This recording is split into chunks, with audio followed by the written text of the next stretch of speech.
Good morning. This is the Eager Beaver Show. You are listening to a True North Eager Beaver Media Incorporated podcast.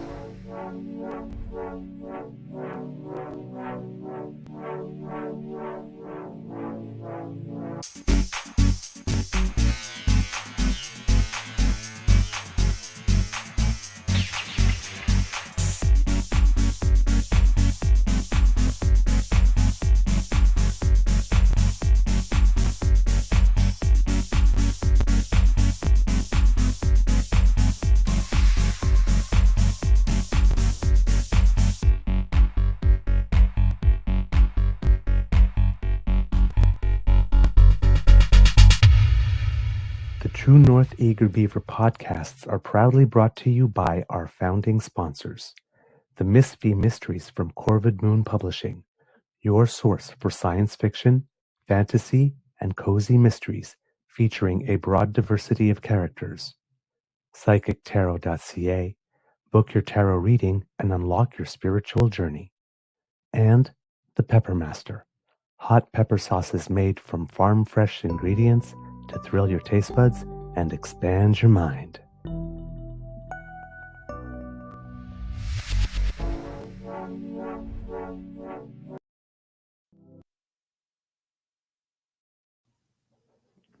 Well, good morning and hello, kids, and welcome. Whoops, what's happening? We got some double sound here. And welcome to Season 5 and episode number 659 of the Daily Beaver Morning Show. 100% Canadian. Today, recording day is Thursday, May 30th, 2025, and it's yet another gray day here at the Beaver Lodge. I am your host, the Eager Beaver, pronouns he, him. Hey, Mr. Beaver, eh? And with me, as always, is my good friend, Mr. Grizzly, as well as the twins, Dam and Dammer. There's a story behind that one. Okay. We got a packed show for you today, kids and cubs. But before we do anything else, Mr. Grizzly, how is your mental health today, sir? I think it's okay. Yeah, a little tired. I didn't sleep well last night. Stayed up to watch the game, and as a result, I just didn't sleep well. So I think I'm going to be all right. Yeah. It's going to be sunny today, unlike the rain we had yesterday. So. Excitement. Mm-hmm. Yes. Well, too excited to sleep. I'm mildly satisfied. I'll say it that way. I have nothing emotionally invested, so it's very easy for me to say, yes, they're going to win. And I said they would win last night, and they did. They're going to win the Stanley Cup. I'm not sure if it's going to be 6 or 7 games, but Edmonton is going to win it this year. I watched them last night. The way they played, they don't let anything bother them. When they won the title and they were not celebrating, they were like, yeah, this is great. We want to get on to the next series. It's the maturity level in the team that you see that they're going to win it all. I hope so. I really hope so. Bettman has, come on, man. Somebody's got to stop that guy. That's a number one. So, yes, I do hope. But again, another great match. McDavid, of course, gets the game winner. 6-3 victory for the Oilers. They move forward to the final, like as Mr. Grizzly said, for the second year in a row. I'm just so excited. I want it so bad, and I'm not even on the team. I want it so bad. It's been too damn long. Bring Stanley home, man. Well, 93 was the last time, and it was Montreal. So I think Edmonton winning it, because the winningest team in NHL history when it comes to the Stanley Cup was the last one in Canada to win it, was the Montreal Canadiens, and the team of the 80s, Edmonton Oilers. So bookending, I think. Yep, that would be nice. Before we move on, I'm not sure if I in the chat if I had understood correctly, but Kit P and Cibayo, was it your birthday yesterday? If so, happy belated birthday. I just saw something in the chat at one point fly by, and I got the feeling that it might have been your birthday yesterday. but I know that it was Kit Saucy's youngest birthday yesterday. I don't think he was feeling all too well, however. But happy birthday! I hope it went very well. And I'm also hearing that some people here have some job interviews. Kit Carol, the Kit Carol, Nona Carol, has someone they care about that is having some job interviews, and things are going very well for them. So we're sending out all the good vibes, hoping that everybody is doing well and meeting with the success. Yes, it was. Okay. Well, hey, the 5-0. Welcome to the Yeah, club. congratulations. Yeah, welcome to the club. Welcome to the club. Oh, God, I'm Membership older than you. has its privileges. You know what the privileges are? You can start forgetting shit constantly, and nobody gets really upset with you. Walk into a room. What did I come in here for? I do that all the time. Yeah. What am I doing? The one thing I don't do though, and it's because of my hairstyle, is this. Have you seen my glasses? Because I can feel them. Yes. Indeed. I've never done that since I went with this hairstyle. Okay. So yeah, happy birthday. I hope it was a fabulous one. And I hope you got lots of prezzies and you're surrounded by love and laughter and all the good stuff. So yeah, I just, like I said, saw it fly by and I was like, oh my God, I would be very remiss not to mention it. Because for those who are not familiar, who don't follow the damn fam in the chat, Kit PNC Bio is one of our more loyal listeners and makes lots of great contributions to the chat. So and to the show. So we're really, really happy. And we're glad to take a moment to celebrate you. There you go. All right. And Linda, it's also the age of where did that bruise come from? Like, for example. Although I know where that came from. That was playing with Lola in the park. Or the age of, how did I pull a muscle while sleeping? Yeah. I've messed my back up getting off the toilet. Shit. Sorry. Yes, that's what I was doing. Humor.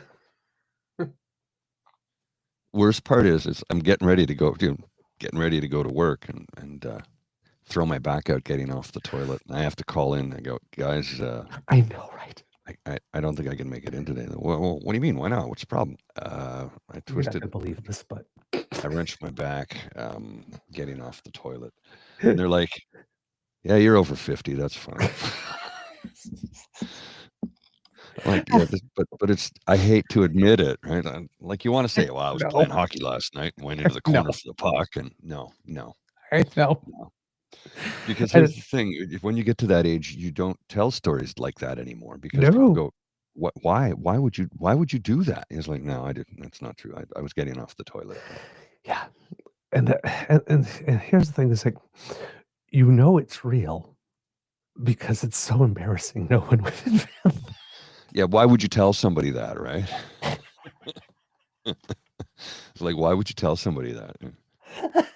It was the cartoon I saw a couple of years ago on, I think it was XYCD, and the guy says to the doctors, "Doctor, my finger hurts. I twisted it the other day and it hurts." He goes, "Yeah, that happens." He goes, what can we do about it? It's just going to hurt. Like forever?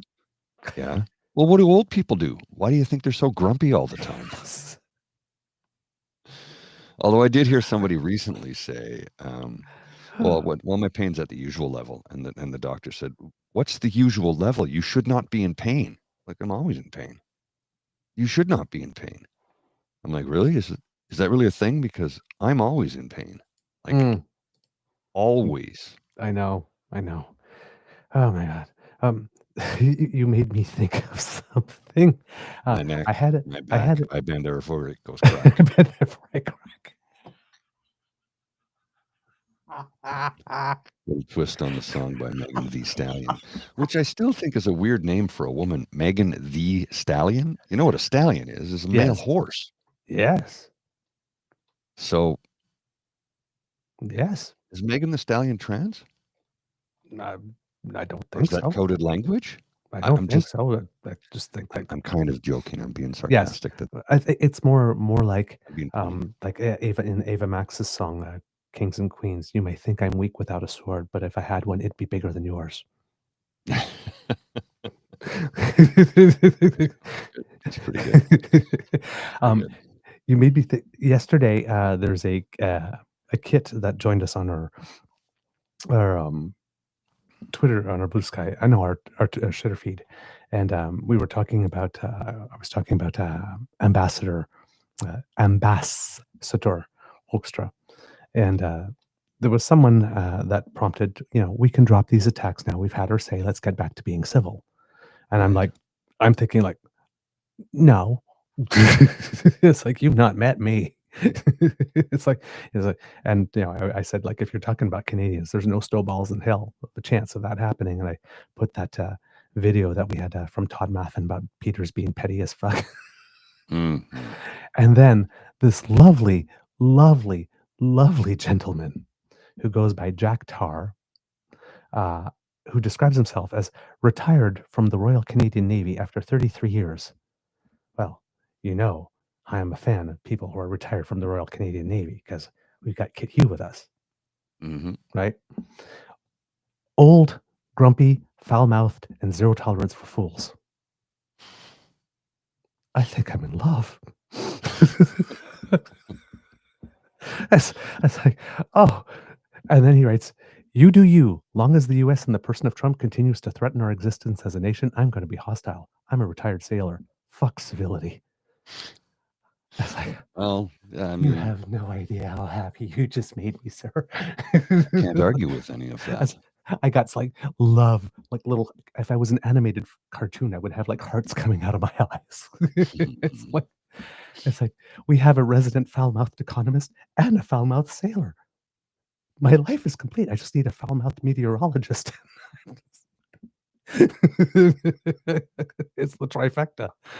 Oh my God. Seriously. It's like, but just because I wanted to be a little more firm that way. Right. And I thought, you know what? But this is also like a loyal follower of the account, right? And we're allowed to have different opinions. So I just, okay, well, if you're expecting this from Canadians as a whole, you might be disappointed. You might be ready, but I don't think it's going to happen. To have just a sailor come by and say, fuck civility. Fuck for this country. Fuck that. I'm just like, oh. I'm gonna do it. Boom, I'm boom. gonna do it. Boom. Hey, sailor. Exactly. Oh my And God. I'm sorry. It's just, how something Go, pops man. into your head and you can't Yes. hold. You can't. Yeah, that was. That's me. Trust me, because if I was on a street corner, I'd be showing some leg. It's like, just call me shore leave. I'm just, wow. Thank you, sir. Wow. Hopefully you're watching, or you tune in, but A-okay. You're all right. You can sit with us. Oh yeah. Oh man. Okay. I told you Dam and Dammer had a little thing yesterday, because we have a glorious and glamorous life. We were heading off to Costco for eggs and bread and milk and stuff. And on the way there, we got a message from friends that because my beaver sweetie was asking him if he would like to go for drinks after volleyball that night. Because after games night. It was board games night. And he said, well, not after, but I'd be willing to go before. And it's like, oh, okay, sure thing. So we're like in the car and says, well, should we go? And it's like, well, whatever we're going to get at Costco, we can get at the corner store. It's like, just go. So we went, I guess, and we decided to have a drink. And like I said, well, I'm a lightweight. So we had one drink, and so that means I'm drinking and crutching. And when we got back home, Not a song. don't drink and crutch. Yeah, it sounds like a country song. Drinking and crutch. Exactly. So when we got home, there was a low step and a high step. And my beaver sweetie suggested that I should start with the low step. And it's like, nah, I do the high step all the time. Well, I did the high step all the time, and I didn't quite get the takeoff right. So I kind of had to stabilize myself with the foot that's hurt by putting the heel down. I put the heel down rather hard. So, like, I don't know. Did I shatter the rest of the foot by doing that? So, I don't think I did, but it was like, oh God, because it's the part that's hurt here, and this part never touched. It was like right in the heel, Right. but it landed hard and went through the rest of the foot, and was like, oh shit, that hurts a lot. That it's like, always listen to someone that tells you to take the slower route. Always listen to the Drinking person and that tells you to take the slower route. Drinking and crutching. It's the perfect Drinking country and and western song. Well, in order for it to be the perfect country and western song, you need to talk about trains, Yes, mama, yes, prison, yes, pickup trucks, and yes. getting drunk. And your dog. And your dog. Well, I was drunk the day my mom got out of prison, Boom, boom, and I went to pick her up in the rain. That's When I much got more to the interesting. station in my pickup truck, she got runned over by a damned old train. Jeez. Those are lyrics from an actual song called The Perfect Country and Western Song. See, the only way that would be more perfect is if you bailed your dog out of jail. Well, your dog bailed you out of jail? No, even better. Oh man. So yeah, but feeling fine. The Tylenol and the Advil are working well and all that kind of stuff. But yeah, it was just like oh yeah, maybe I shouldn't have done that. Well, too late now. It's done. Hurts a lot. So yeah, your eager beaver wasn't none too bright last night. And the worst part is, you know what the worst part is? No. We ordered cracked canoe. Now I remember cracked canoe.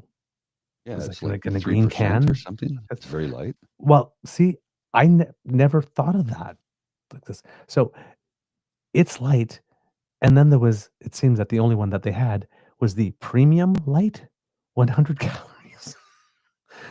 So it was essentially like drinking the equivalent Water? of collected sweat. Yeah.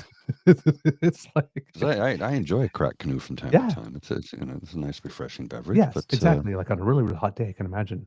But I mean, yeah. but I'm sitting there and I'm like, on a cracked canoe? Really? I guess. So yeah, well there you go. So yeah, apparently 52 years old and still a very cheap date. Mm. There you go.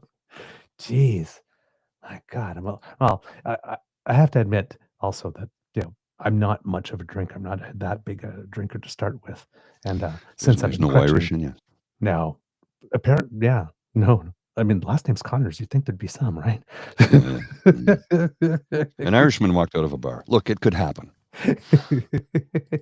So I'm yeah, my reputation as a lightweight is cemented, but of course, since I've been crutching, there's been hardly no drinking at all. So I guess it maybe hit a little harder or hit different last night. I don't know. Oh man, but yeah, I was just a tiny wobblier. Speaking of drinking, I was Yes. reading a thing yesterday online on I think it was on the Facebook. I'm not sure. It was on one of the socials, and they were talking about how the whole of UK, 58 million people could outdrink all 330 million Americans, and I'm like, Canada has entered the chat. Apparently, And we'll see to that. We'll send you our starting lineup. It'll be 5 gals, guys and gals from Newfoundland and Labrador. 5 gals, 5 guys and gals from Newfoundland and Labrador, and we'll put a Quebecois in goal. Challenge accepted. Even the Irishmen were going, oh, forget about that now. Oh man. Jeez. I thought it was kind of funny. I don't know if that's something you should brag about, is how you can outdrink somebody. I don't really. No. When I was a young man in my 20s, I go, I don't think like that. I haven't thought like that in decades. I really haven't. I don't think it's not something you really want to brag about. That's my personal opinion. Maybe you do. It's up to you. To each their own. But I don't think it's a bragging. As someone who doesn't really drink and who has been inebriated, I think twice, but never drunk ever. Yeah, that was one thing. So like I hear people telling stories. Oh my God, I was so drunk, and I was like, why are you telling me this? Yeah. It's not a bragging point. Now, look, one of these things where I have never in my life and this is the honest to goodness truth. I have never in my life said, "Let's get drunk," like never. Okay. But I definitely know some country boys I grew up with who were like, let's get shittered. I'm like, what? That's never been. I like to go out and have a couple of drinks. My point is not to go out and get shittered. It's Yes. not my thing. Never has been. It has happened, but it was never the intent. I wasn't, it wasn't on the expressway to falling down drunk. It's never been a thing for me. Yeah. I was going to start the sentence with, I have one friend, but that's not it. No. It's like, I have a friend. I have friends, but only one of them, also named Paul, does that one day a year. Goes out This and day gets a year, shittered. I'm getting shit-faced like this. Oh. And it's the day of his birthday. And every year he makes it a fundraiser like this at a local bar. And it's like, Okay. come and see why it is I don't drink.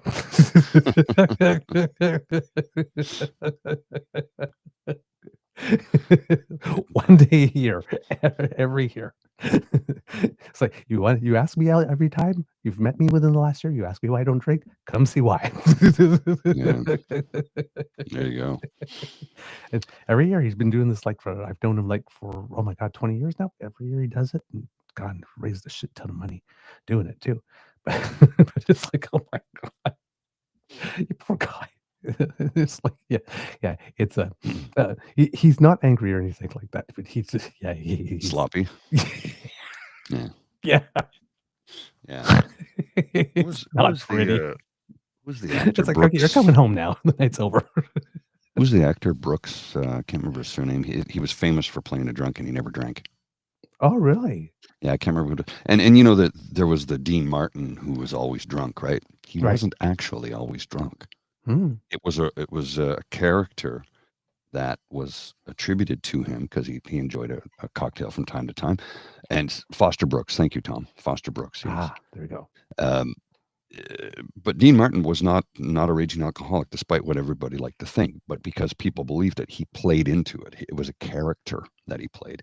And when he had the Dean Martin Variety Hour show, in the very first episode, he came in and he says, "I just signed a 10-year contract with NBC." So he sits down in the chair and puts a 5-point harness, like a seatbelt on, so he wouldn't fall out of the chair because I signed a 10-year contract. I think that show ran for 17 years or something like that. Yeah. The Dean Martin Variety Hour. Yeah. It was a good show. Yeah.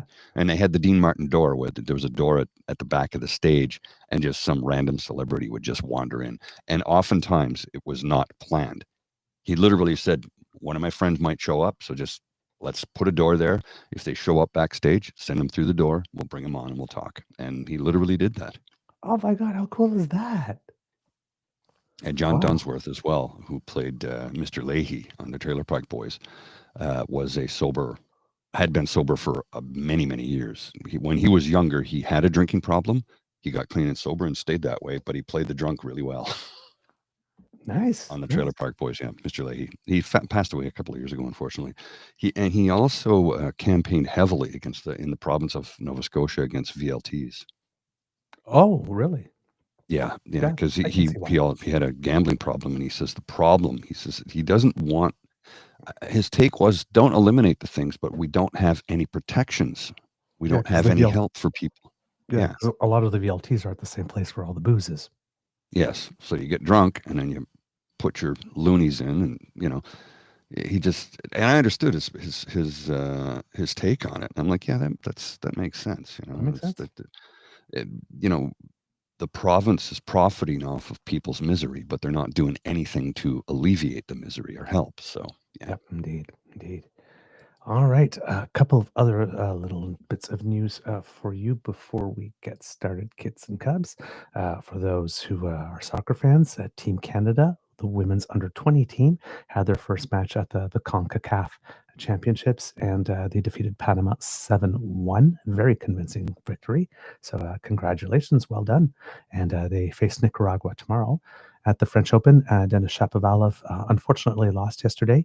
He lost his first two sets, very close. They both went to tiebreakers, won the next two, and then kind of ran out of gas at the end. So was eliminated in the second round, which means that Victoria Mboko standing this morning as the best Canadian singles player in the country. Wow, fantastic. Yeah. at the moment. She had her match against Qin Wenjiang, and yesterday, as I mentioned, would be a tough match because she's ranked 7th in the world, and Mboko did lose this morning, 6-3, 6-4, but 6-3, 6-4. When you come into a tournament ranked 120th in the world and you're playing against the world number 7, it's a pretty damn good performance. So she is going places. Today on the courts, later this morning, Leila Fernandez will be in doubles for a second round match with her partner, Yulia Putintseva of Kazakhstan, and Gabriel Diallo, who is playing with a Brit in his doubles venture, will be there too. Those are the only two events in which there are still Canadians. There were none. The mixed doubles draw came out, and there were none in there. So just in men's doubles and in women's doubles, Diallo has a second round match is a tough match because I think there's a possibility they might be playing against the number 2 team in the tournament right away. So it'll be tough. Fernandez and Putintseva, though, have a good shot at winning that match today. So hopefully Leila Fernandez might end up being the last Canadian in any one of the draws whatsoever. But Mboko, with her run here at the French Open, rises to about 89th in the world or something like that. So she'll be about 89th or 90th or something like that when the tournament is over. So and that basically means that her card is also punched for Wimbledon and the U.S. Open.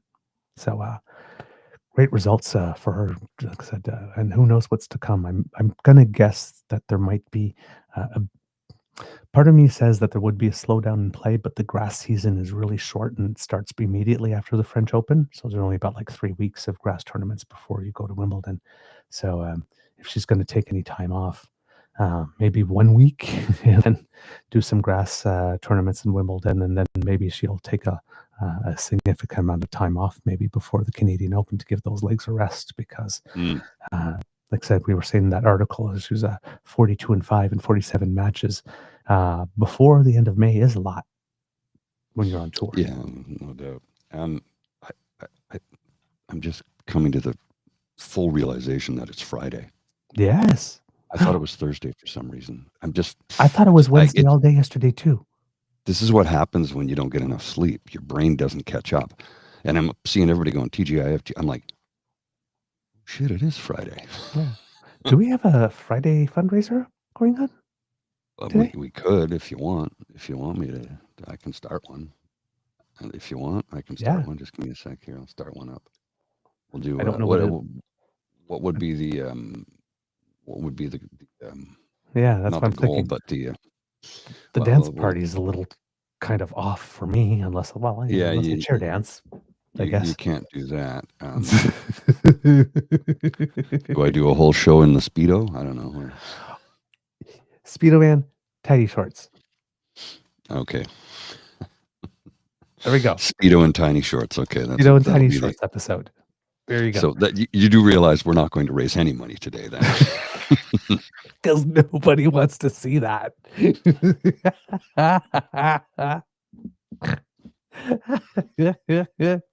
All right. Well, Mr. Grizzly does that. Angry Speedo man rants. Oh, man. I tell you. Okay. Kids and Cubs. A couple of things that we want to mention. There was a big bit of important news because one of the things that we've talked about on the show is, and when we had Mr. Dave Gray here speaking about how he was worried what was going on in Alberta because he is worried that things could become kinetic over there. And we've been talking a lot on the show, if you've been following us, about how our MPs are frequently threatened. In the news yesterday, according to CBC, a Prescott, Ontario man has been banned from owning firearms and other weapons for 3 years and sentenced to a 1-year probation after pleading guilty to one charge of uttering death threats, which were aimed at Ontario Conservative MP Michael Barrett. Now, as you know, Kids and Cubs, on this show, we have no particular love whatsoever for this gentleman because number one, he's an agent of chaos who lies all the time, makes up shit. Like he's just engages in tons of defamation, accuses people of a whole bunch of crimes left, right, and center, while daring to put pictures of him with his family, with pictures saying like nice and nice is good or something like that. And it's like, and he just is not. That He's an said, asshole. as big as an asshole as he is, And he is. and oh God, is he, does deserve to have his life threatened. No, I don't. We don't want to see that. We don't want to see that. That should It's not not be happening. cool. Not liking someone is not a reason at all, not a justification in any way to want to take them out or utter threats that you're going to do or intimidate them. It just doesn't happen. You mock the fuck out of them, but you don't threaten them. Well, here you go. Speaking of mocking, I'll just show you this real quickly. Yep. There you go, mocking. Yep. Or For other those things that people, listening, yes, it's the Trump International Hotel. It's a photo of the Trump International Hotel, sign outside of it, and written on the sidewalk directly in front of that is taco. so Taco Trump International Hotel. Trump always chickens out regarding tariffs, and it's Wall Street who came up with that name for him. So, Yep. And there you go. Kitlin them. well, This kind of thing just makes bad people into martyrs. and it's funny though, this kind of thing. Well, sorry, there was a lot of people threatening to hang the prime minister. I didn't see any of them get in trouble. You are correct, PNC Bio. That's no joke. And I had issues with that, and nobody did anything about it.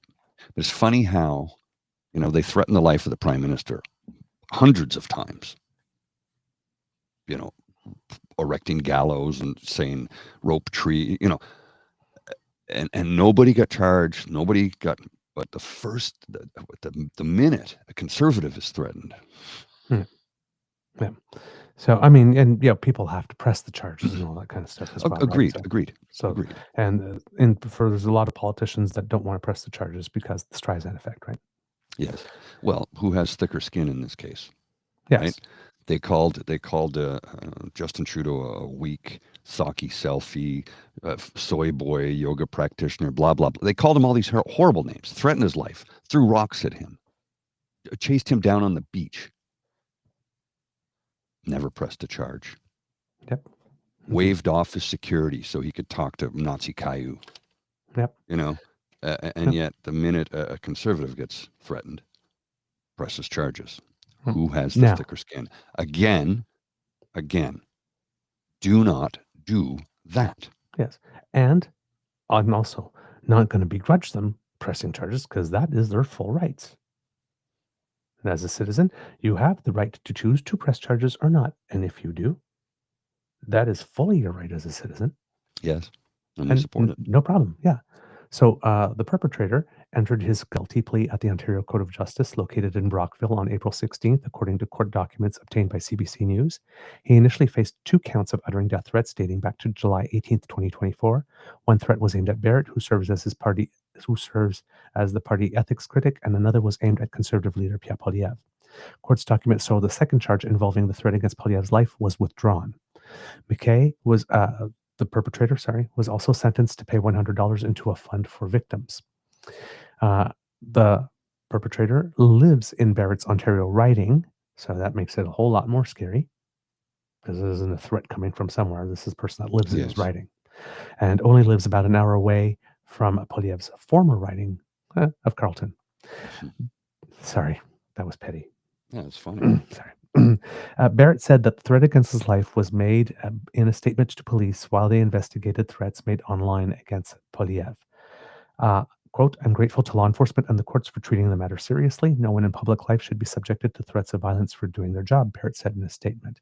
I chose to run for office because I want to provide hope and deliver results for the people of Leeds, Grenville, Thousand Islands, Rideau Lakes, and I'm dedicated to that every single day. And Mr. Barrett, you are absolutely right to say that. However, Mr. Barrett, I would like to remind you also that no one in public life should be subjected to daily defamation for doing their job because that leads to people threatening their lives for doing their jobs. When you stand in front of a camera day after day after day after day and tell people that other people are corrupt and liars and cheaters and everything else when they're not, and bad things happen to them, those people don't deserve that either. Just hopefully you learn something from this. sir. MPs and security officials have been raising concerns about similar issues for months, saying threats against elected officials have reached a level that is untenable. In May, the House of Commons Sergeant at Arms warned that harassment of MPs has spiked almost 800% in 5 years. Wow. You got to stop feeding the beast. Yeah. Well, That- and who can who do we blame? Well, Who can we blame? there's only one party going out there telling telling Canadians that people are committing treason and tyranny every Mhm. single day. But I'm the person dividing the country by telling you the truth about these people who do these things. But I'm the one dividing the country. Yes. Patrick McDonnell told a committee of MPs that his office has started bulk filing harassment complaints received by MPs because of the surge, noting there were about 8 files involving threatening behavior in 2019, while in 2023 there were 530. From 8 to 530 in 4 years. Gee, I wonder who spurred that on, Hmm. In July 2024, the head of the RCMP unit responsible for protecting politicians told CBC's Power and Politics that the number of MPs asking for protection has almost doubled since 2018. In recent months, offices have been vandalized, families have been harassed, and at least one MP said she wouldn't run again due to the threats and harassments she faced. Last year, RCMP Commissioner Mike Duham said he wanted the government to look at drafting a new law to make it easier for police to pursue charges against people who threaten elected officials. But former Justice Minister Arif Varani suggested that existing criminal code provisions were sufficient. So, in other words, my guess would be, in terms of making it easier for police to pursue charges against people, would mean that maybe the MPs didn't have to file a complaint themselves if the police deemed that the threat was enough that they could proceed on their own. That would probably be my guess, but I do not know specifically what it is, in which ways they were looking to do that. It's and Marco Mendocino has received those threats. Sean Fraser has received threats. Quote, he says, my home has been outfitted with a greater degree of security than I feel is ordinary or that I'm personally even comfortable with. But when security officials tell you they need to make certain decisions in your best interest when it comes to your personal safety and security, you listen to them. Marco Mendocino. We have to take parliamentary security more seriously. We need, as Canadians, to open our eyes and recognize that political violence is not something that just occurs somewhere else, but that it is happening here in our own communities. But it's also true that we're seeing more threats, more intimidation, more harassment, which can lead to harm both online and in the community. So basically what I was just talking about a little earlier there. Pierre Poilievre has said that he worries about his family's safety and that he has sought protection in response to menacing behavior as well. So, looking at another article here, in terms of making it easier, there doesn't seem to be anything there. Mendocino, so no details into which way that's happening. There's another article here I'll check out later on, and maybe there'll be some more stuff in there. But Mendocino at the time was also saying that politicians need to look in the mirror themselves when they're talking about this whole situation, because he said that the government needs to press social media companies to do more to ensure that online spaces are free of invective and harassment. He goes, I don't think it's particularly helpful to point fingers and say one party is more guilty of engaging in extreme rhetoric than the other. I think we've got a collective responsibility to raise the bar of political debate. Overall, he says he worries that, quote, the trends are all moving in the wrong direction. He has a point that we can't say that, like, it's not helpful to point fingers and say one party is more guilty of engaging in extreme rhetoric than the other, which we have done, but it is true. It's not helpful, but it is true. Yeah. But yeah. So, again, this is a situation we can't have. We just can't have that.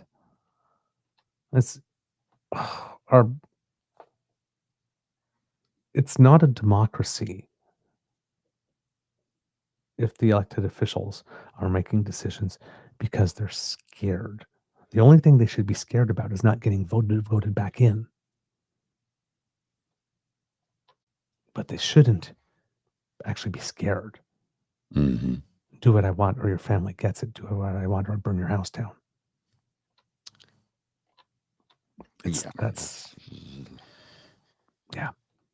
There's not good. Again, bad, not good. Like, come on, man. So hopefully there will be some changes. Canada Day, July 1st is coming, and the Department of Heritage has announced its lineup for the entertainment, and lots of big names on the lineup. According to because there's all the construction on the Parliament Hill, the celebrations in Ottawa are going to be held at Le Breton Flats again. Where they have been for the last few years now because of the Exactly. construction. Exactly. So in a statement, Canadian Heritage said, celebrating Canada Day in the heart of Canada's capital is a one-of-a-kind experience. Once again this year, Ottawa and Gatineau will host must-see festivities, shows, activities for the whole family. The National Noon Ceremony at noon, of course, will feature Amanda Marshall, boom, Garou, Thompson Egbo, Raphael Roy, and Ali Walker. The evening show from 8 p.m. to 10 p.m. includes Sarah McLachlan, Randy Bachman, Mitsu. My 16-year-old is happy. Amanda Marshall, Rock Voisine, Tom Cochrane, Cœur de Pirate, whose theme song, Carry On, Mark Carney used as his campaign theme song in English, but not in French, because in French it was called Oublie-moi, which literally translates to Forget Me. And Forget Me, yeah. Josh Ross, Dumas, Ivan Boivin-Flamand, and Ottawa's Talk. Isabelle Racicot, once again, will be hosting the evening show. If you watch it on TV, she's a face that's very familiar. That's everything that's going on here in the heart of the capital. But there will be more artists. If you're in Summerside, Blue Rodeo will be there. If you're in Vancouver, Deer Rouge will be there. If you're in Vancouver, Alex Wells will be there. If you're in Yellowknife, Crook the Kid and Brenda Montana will be there. And then throughout the day as well, there'll be other people. Idzit Butler, a legend of that type of music. I believe she's Acadian, if I'm not mistaken. Fred's Asiva Musion, Billy Dupage, Morgan Grace, Catherine Levac, Jeff Douglas, Les Sœurs Bégin, and Enola Bédard will also be part of the festivities. And Jeff Douglas, a.k.a. Joe Canadian. Yes, indeed. He was the guy who did the Molson Canadian rant. Indeed. Years and years ago. Here's a clip of what we should expect to see. Well, Canada Day, of course, always an exciting time in the capital, but this year there is heightened anticipation amid a surge of patriotism across the country in the face of President Trump's trade war and his comments about Canada. And tonight we're learning more details about the plans for the country's big birthday bash, including the artists who will be performing in front of thousands at Le Breton Flats. CTV's Tyler Fleming joining us now with the details. Tyler. Patricia, from famous faces to fireworks, the Capital Region's Canada Day party is set to shine like never before.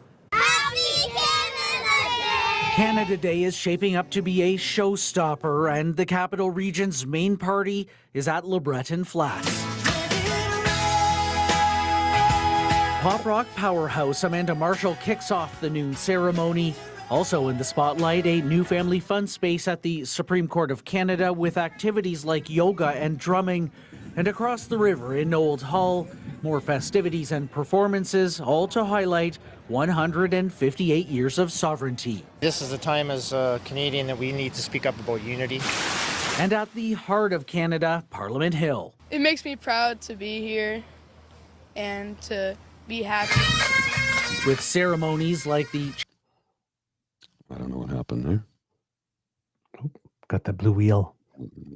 The clip just died for some reason. Sometimes that happens. Go figure. Huh. Yeah. Anyway, yeah, this will be the first time since 1988 that I won't be present. Yeah, I won't be in town. I have to go to town for. That's all I'm going to say. Yep, indeed. We'll still be giving you shows. Yep. But I'm going to be out of town for a few days. and we'll leave it up for a surprise as to where we'll be. I don't know if we announced. I don't think we announced. I want to. I want to make it a surprise. I can't remember if we announced or not. So let's make it a surprise. Right. Kit Or we'll Breen's, be remote. Let's just yes, say we'll be doing remote shows on the road. yes. Kit Breen's here asks, does the Bullseye fundraiser go to the Beaver and Grizzly or YouTube? 70% goes to us, 30% goes to YouTube. Oh, do they get 30% for those? Yeah. Well, I don't know. Well, I No, assume I think. everything. I assume that everything YouTube does, they take 30%. Yeah, I think for But I could be wrong. that's different though. I think as Okay. opposed to ad revenue or other things. But I could be wrong. I could be wrong. Okay. But to be absolutely sure, if you are looking to make a donation, not through that, then if you want to do it, truenortheagerbeaver@gmail.com, direct transfer. Well, even if YouTube doesn't count them, we'll count them. And if we reach the target, then well, so don't worry whether YouTube counts it or not. If you don't want to go through YouTube and you do it through a direct transfer, we will count it as Yeah. per the number and to Yeah. reach the goal. And we'll still do the Speedo Man Teddy Shorts show if you donate that way. Angry Speedo Man Rats. That's my new ASMR channel. All right. Let's see. Yeah, exactly. Kit Linda, I'm here reminding us in the chat about the guy who invaded Rito Cottage ground. Well, not showed up. The Actually friendly invaded. sausage maker. Yes, the friendly sausage maker. But yeah, indeed. So yes, kids and cubs, do not.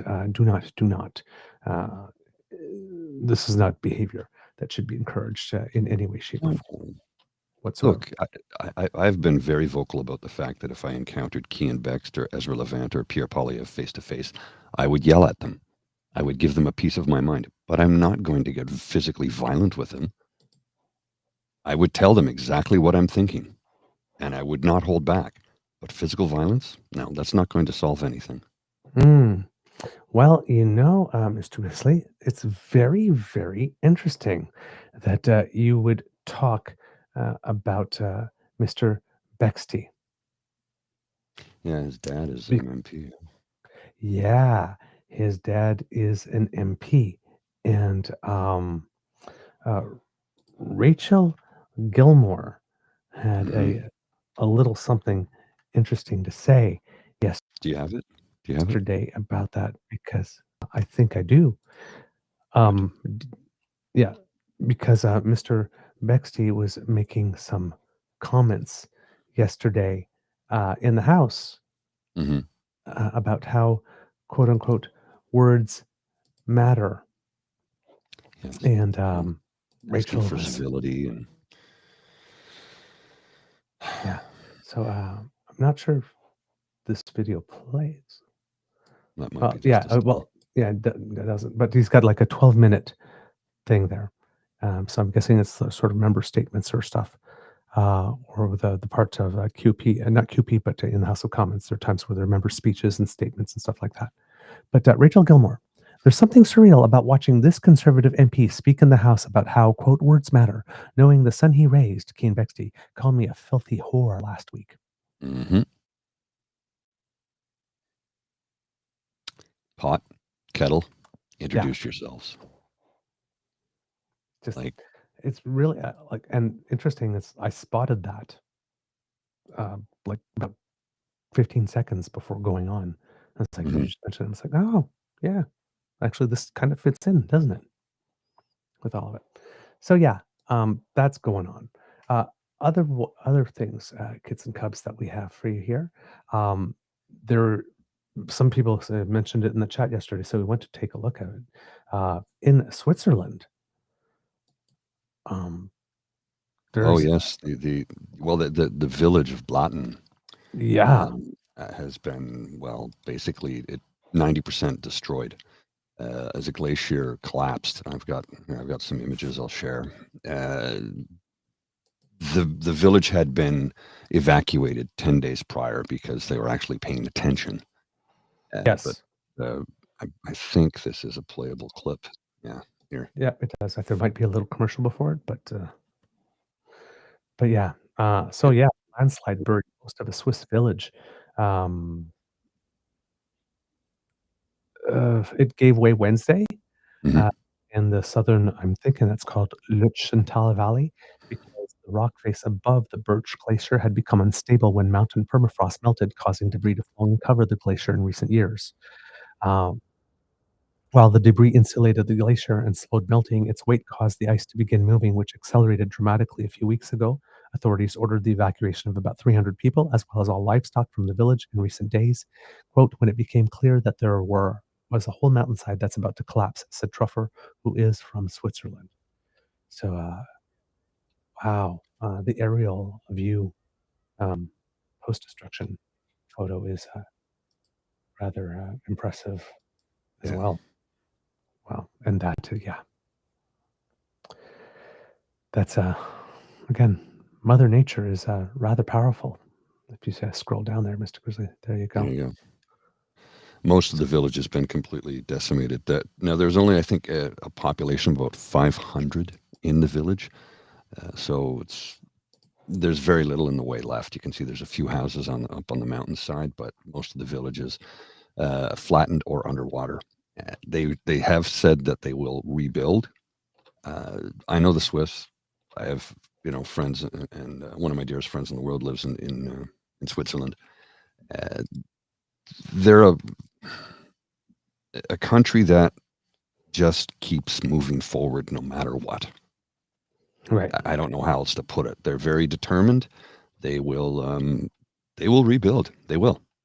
And this is they don't have any recorded instance of this ever happening in history. We've no doubt it's happened before, but there's no recorded incident like this.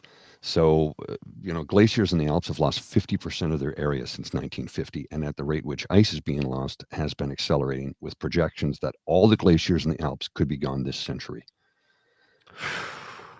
That's not good.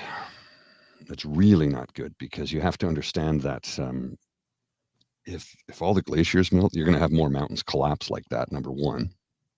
And number two, the Earth is just heating up faster than we ever expected, and it's just bad. Yeah. Bad. Now, Switzerland, which has the most glaciers of any country in Europe, saw 4% of its total glacier volume disappear in 2023, which is the second biggest decline in a single year after a 6% drop in 2022. But this is a situation in other places in the world. In Peru, for example, a 2023 study found that more than half of its glacier surface in the last 6 decades has disappeared, and 175 glaciers disappeared due to climate change between 2016 and 2020, mostly due to the increase in the average global temperature. A study published Thursday in the journal Science said that even if global temperatures stabilized at their current level, 40% of the world's glaciers still would be lost. But if warming were limited to 1.5 degrees Celsius, the long-term warning limit since the late 1800s, called for by the 2015 Paris Climate Agreement, twice as much glacier could be preserved than would be otherwise.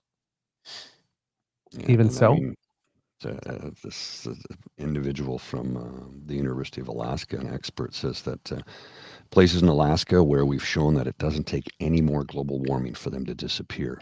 The reason some still exist is simply because it takes a certain amount of time for them to melt. But the climate is already such that they're screwed. mhm, This is what just took place is a warning call.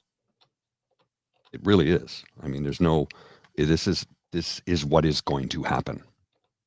Period.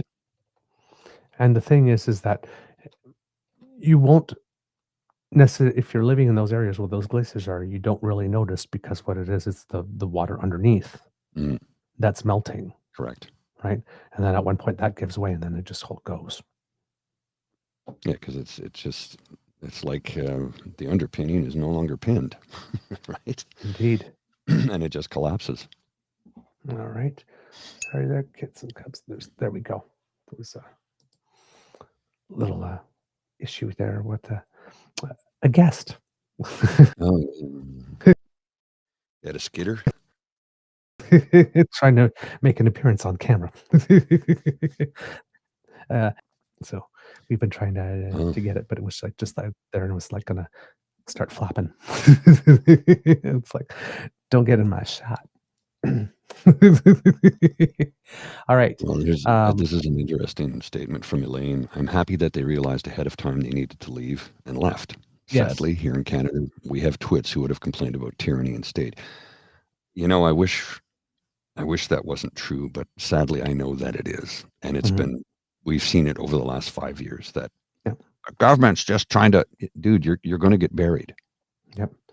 At the last report that I was able to see about it, there is one person missing, unaccounted for, but Yes, a everybody else has been 68-year-old man, evacuated. I believe. 68-year-old man. They don't know. He's unaccounted for now. That doesn't mean he was in the village. He's just unaccounted for. Yeah, So currently missing. We don't know what the status is. exactly. All right, kids and cubs, let's get to the meat of some stuff here. If you do you see the next link there, Mr. Grizzly? I have it. Okay, Just so we'll pulling cue it up. that up there. Over the past couple of days, you might have been hearing a lot about the issue of particularly militarily, of course, but we're talking about defending ourselves in many ways these days. Defending against wildfires, defending ourselves against COVID, defending against threat, economic threat that's being posed by the United States. Um, and all of this is tied up together, right? Because Prime Minister Carney has been talking about the deeper integration between Canada and the US and how that sort of era is over. Now, that doesn't mean that we're not going to cooperate with the US, either economically or militarily on certain things. And we talked yesterday about the Golden Dome. If that were to indeed go ahead, there are a few other countries with whom we could do that if that's something we wanted to do. Just geography dictates, right? But there are other things going on, and one of the things that Prime Minister Carney did mention in his campaign is that he would like, when it comes to defense, to look a little more broadly. And we saw that with a deal that was made with Australia for over the horizon radar systems for the North. So that was an interesting move. And we've heard news about South Korea, I believe it is, talking to us about submarines. There have been some discussions with the Finns, with other things as well. And recently, there is a term that has started surfacing called rearm Europe. Germany's been doing it for the last few years since the start of the war in Ukraine. Exactly. So it looks like that's going to be part of something that we are doing, trying to get a position in that effort. Because Mr. Carney, like, I have trouble, I'm still having trouble saying Prime Minister. I keep on wanting to say Mr. Carney. Prime Minister Carney mentioned in the debate, and you will hear it in the campaign, the debate, and everywhere else, and you'll hear it in these clips as well, that 75% of the dollars that we spend on defense and equipment, stuff like that, goes to the United States. And we're probably going to be looking to diversify that a little more. So, like, for example, we've been talking about the F-35s. A lot of people are saying, well, do we cancel the contract? We not cancel the contract? Odds are probably something that's going to happen is that we are going to get a few of the F-35s and then we'll get a few of something else. That's probably what we'll end up being. But with that, if we do that, then you have other considerations for the extra costs, right? Because now you have to have ways to repair and fix two different planes. So there are practicalities that could make certain of these decisions to want to splinter off a little less feasible or inherently more expensive than they otherwise would have been. But we're doing it obviously for national security reason. Canada's defense minister, David McGuinty, has been recently making some news. According to the Canadian press here, the federal government will take, quote, immediate and decisive action to rebuild Canada's military. Defense Minister David McGuinty told an audience of military contractors at a trade show in Ottawa Wednesday morning. by citing the speed at which Canada built up its navy at the start of the Second World War, that countries around the world are adjusting quickly to a changing global threat environment. Quote, I read yesterday that the Netherlands let 22% of their public servants go, except for the Defense Department, to meet their obligations, he said in a State of the Union-style speech at the CANSEC trade show in Ottawa. Quote, other countries are doing away with national holidays, other are increasing corporate taxes or running larger deficits in anticipation of troubles that might be forthcoming. That comment references Denmark recently abolishing a long weekend holiday called Great Prayer Day to bring in more tax revenue in an attempt to meet its NATO defense spending target. The Liberal Party's election platform states that the single largest sum in Prime Minister Mark Carney's spending plan, more than $30.9 billion, is earmarked for defense over the next 4 years. McGuinty's remarks come just a day after the Liberal government signaled in its throne speech read by King Charles III that Canada plans to join Rearm Europe, a major European defense procurement pact. McGuinty said joining the plan will diversify Canada's defense partnerships and give it access to new opportunities in Europe's $1.25 trillion defense marketplace.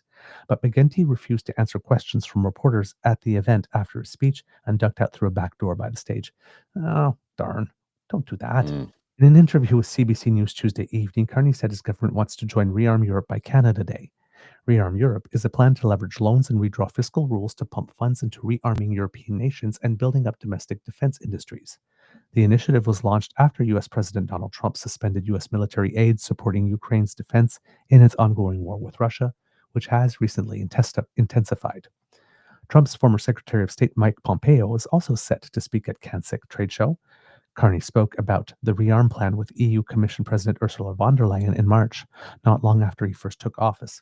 He also quickly arranged a trip to the UK and France to bolster relationships with those major arm-producing nations. Speaking with reporters at the CANSEC trade show, Royal Canadian Air Force Commander Lieutenant General Eric Kenney said it's important to have strong supply chains in place for, my God, this is weirdly. Was it written by AI? I think, speaking with, and I said lieutenant, it's lieutenant, right? Canada's Lieutenant. That's lieutenant? Lieutenant. Lieutenant Speaking is what with the Yanks say. Lieutenant is proper Okay. British. So I did have it right. The King's Speaking English. Speaking with reporters at the CANSEC trade show, Royal Canadian Air Force Commander Lieutenant General Eric Kenney said it's important to have a strong supply chain in place for times of crisis. Quote, the lessons that we're seeing that through the brutal war in Ukraine and the loss of countless lives unnecessarily by the illegal invasion of Russia, it shows us that we need to be prepared for potential future threats. Canada's commitment to rearm comes at a time of profound trade tensions with the US, which has long been its most important trading and security partner and remains a key part of its military supply chains. It also comes as Trump continues to pressure Canada and other NATO allies to ramp up defense spending. Kids and Cubs, I'm just going to show you something here. While you're doing that, I'm just going to go on a small diatribe here about the word lieutenant. I always get American friends who go, why did you put an F in the middle of that word? And I go, why'd you put an R in colonel? Because it's spelled C-O-L-E-N-O-L, colonel. That's how it's spelled, but they pronounce it colonel. Well, we can pronounce it lieutenant then. It usually defeats the argument, and people just go, yeah, good point. If it, when you said it was written, is it written by AI, and you notice I had trouble, I just want to show you something, Kids and Cubs, something I've never seen. And what are these characters in the middle of the article? I don't know. It's so it's my stumbling. With the accent aigu, is that accent aigu? Cedilla.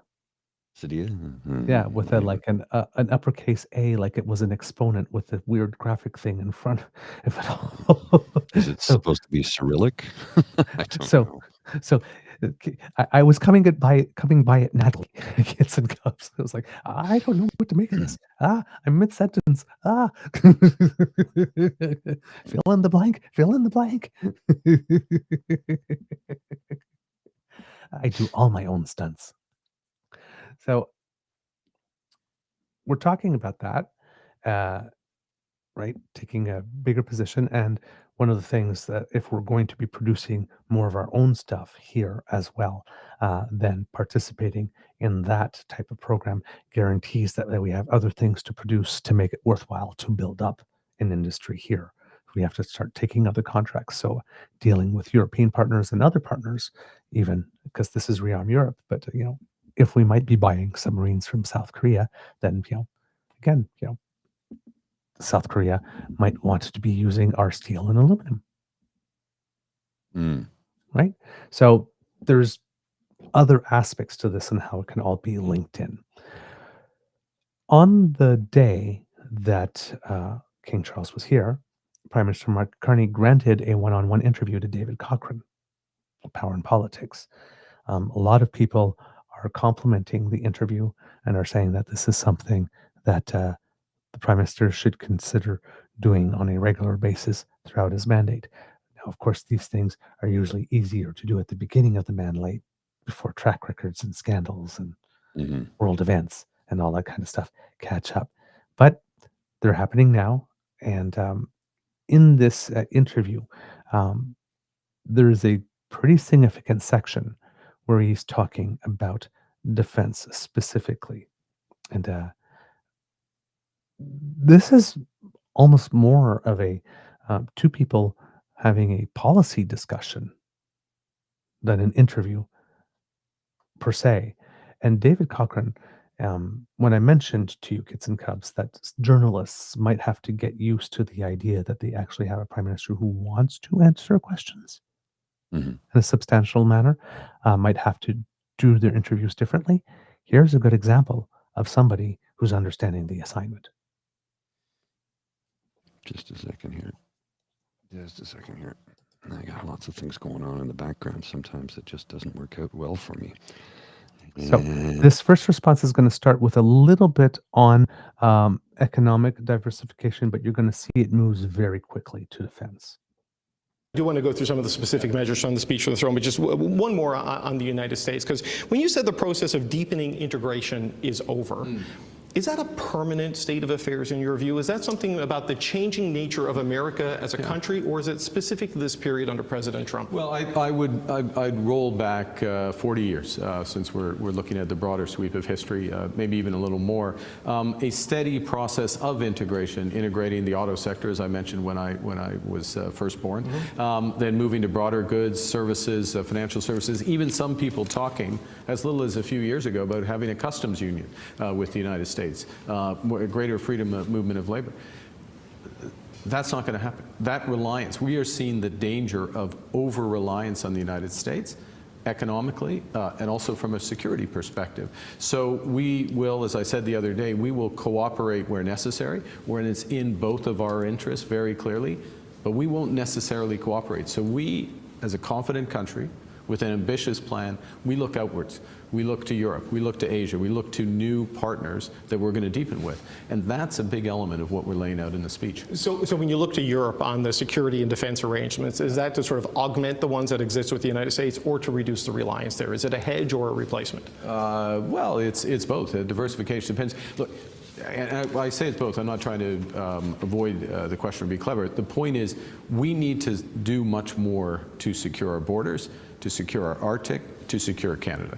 So we're going to need to spend more. We recognize that. Now we're going to do it in a way that is in the best interests of Canada, with partners on which we can rely, get best value for money, but also make more of that investment here in Canada so we're growing jobs and livelihoods in our own country. You know this, some may not have followed as closely, we're spending over 75 cents on every dollar of capital spend for defense goes to the United States. Right. That's not smart.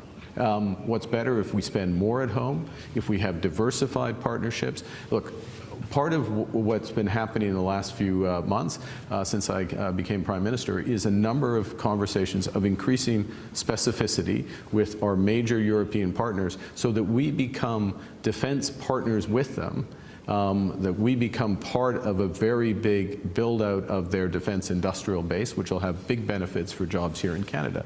We're making great progress on that, and by Canada Day, we'd like to see something concrete there. Okay, but you also... Canada Day is going to be an important Right, date so in our Canada, calendar. what do you want to see on Canada Day specifically, sort of on the defense side of things? So you see a couple of things by Canada Day will happen. First, we have Tax cut and free trade, right? well, we have a tax cut, middle class tax cut, and first item that we put on the table as government following being elected is go straight to affordability. That tax cut for 22 million Canadian taxpayers, up to $840 a year for a two-income family. So real money for people delivered on July 1st. That's the first bill. In fact, the Minister of Finance tabled the Ways and Means today in Parliament. But on defense, two things. One, we have a summit, EU-Canada summit, just before the NATO summit, third week of June. At the NATO summit, NATO partners are going to be asked to spend more, to do more, for mutual protection. We're going to participate in that. But part of the way we want to participate in that is with new partners, with European partners, yes, with the United States, yes, on our own, in a way that's best for Canada. So look for some agreement and some progress on both of those. But Mark Rutte said, I believe it was yesterday, that they think the target, forget 3.5%, they want to go maybe as high as 5%. Now, that feels like an aggregate number maybe for the Alliance in general, but Canada is not at 2% and won't be till at least 2027, maybe a little bit later. Can you reasonably commit to something even beyond 2 at this point? I think there's a couple of things. One is we start with results. What is necessary to secure our country? First and foremost, our borders, the Arctic, our sovereignty. Then what do we need to do with our partners in NATO, for a safer world that has an impact on Canada, and that would include our commitments in Ukraine. What do we need to do? Then what could it cost? Then how do we get those costs down, and how do we make sure those expenditures benefit Canada as much as possible? I'm not a fan of picking an arbitrary number and then trying to figure out how to spend up to it. Well, we have committed to it as a country. All of that said, sorry, David, is we are definitely going to have to spend more. We are going to have to spend more sooner. That's one of the reasons why we will have a fall budget, not a budget tomorrow, because we're part of the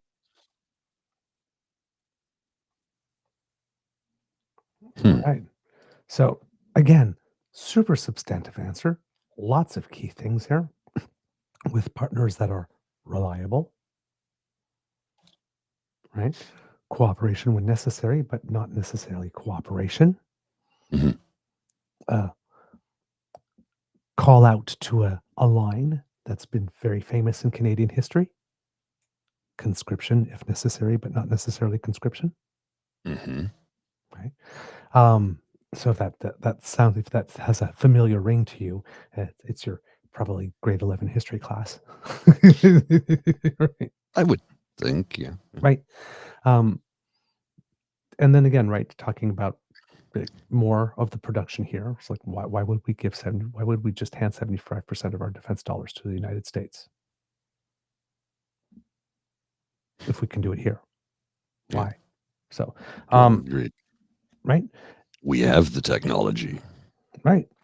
So lots of but you can see that there's like lots of components, and it's all together in substantive answer, right? Like just David Cochran's asking him, it's like, but yeah, in defense, and then what July 1st, well, we want to do tax it, but what about the defense? And it's like, yeah, and defense. Like, don't worry, I'm getting there. So I'm just giving you a full answer. Like just try and take the time to plug the tax cut in before we start talking about defense there. So he's learning the political game. You can see that there too. But on defense, that is a substantive, meaty answer here. We had that clip was nearly 5 minutes of just content.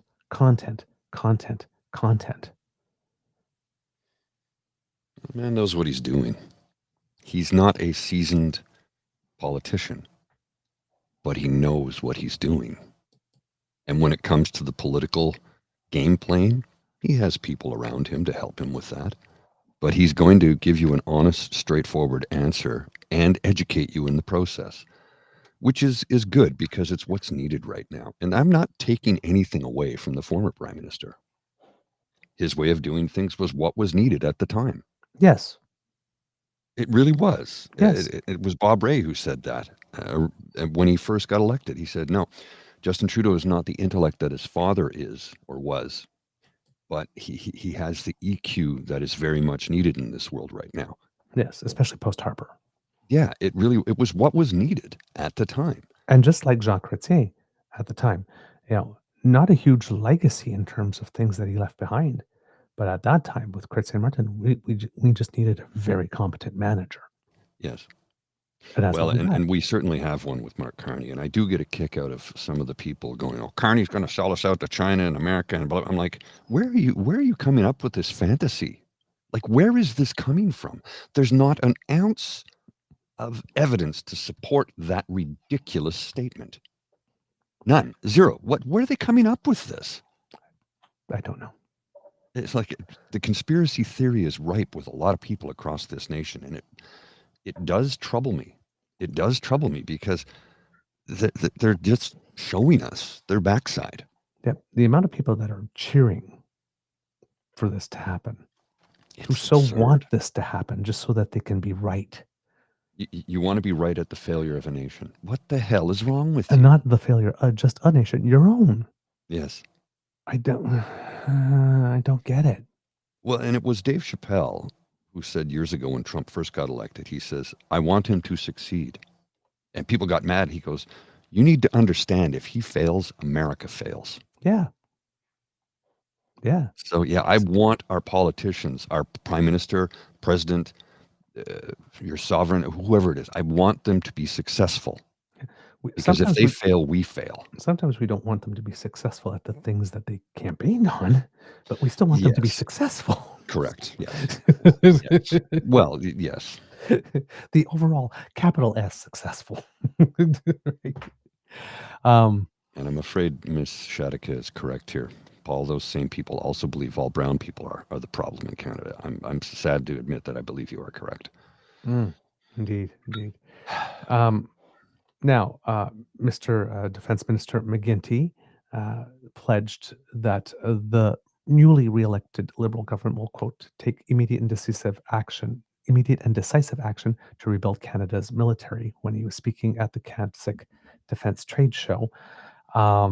He specifically said in his speech, quote, "We're moving quickly to ensure our military has the tools to defend our country and continent while remaining an engaged, reliable partner abroad. Here's the key message I want to leave you with here this morning. This work can only be done in partnership with you." CanSec, in many respects, is an annual rite of passage for the defense minister, who's expected to build bridges with the contractors that supply military gear. Many companies, however, have complained about the glacial, often complicated procurement process. And McGuinty says the concerns have been heard. This is more further reporting by Murray Brewster of CBC here that I'm putting in here. He also hinted that the Liberal government was hoping to exceed its pledge to meet NATO defense spending target of 2% of gross domestic product. During the election, Carney said the government would hit the mark by 2030. Canada plans to triple defense spending from 2014 levels by 2030, the minister said. Quote, "But your government is willing to accelerate this, so stay tuned." NATO Secretary General this week said that the 2% benchmark would likely be raised to 5% at the next Leaders Summit at the end of June. So far, nobody's reaching that. Poland is the one that's the closest. I think Poland might be the only one that's spending 4%, but Poland is bordering Russia, and Poland really does not like Russia and is ready to go now. And has been ready to go now for a while. They're itching to get in. They're like, all they want is one errand drone strike or missile or something to land in Poland, and they're like, Article 5, we're in. Yeah. Like Poland really wants to get into the game, and it's a game to them because they want to eliminate Putin, is what they want to do, and I support them in that endeavor. I do have to go, sir. It is that hour, but before I go, I just wanted to bring up one quick topic here from Richard Southern from City News that I think many people will find interesting, and you might even find my take on this interesting. The Ford government is hiking MPP salaries 35% and is bringing back defined benefit pensions for members. Base MPP salaries are going from $116,000 to $157,000.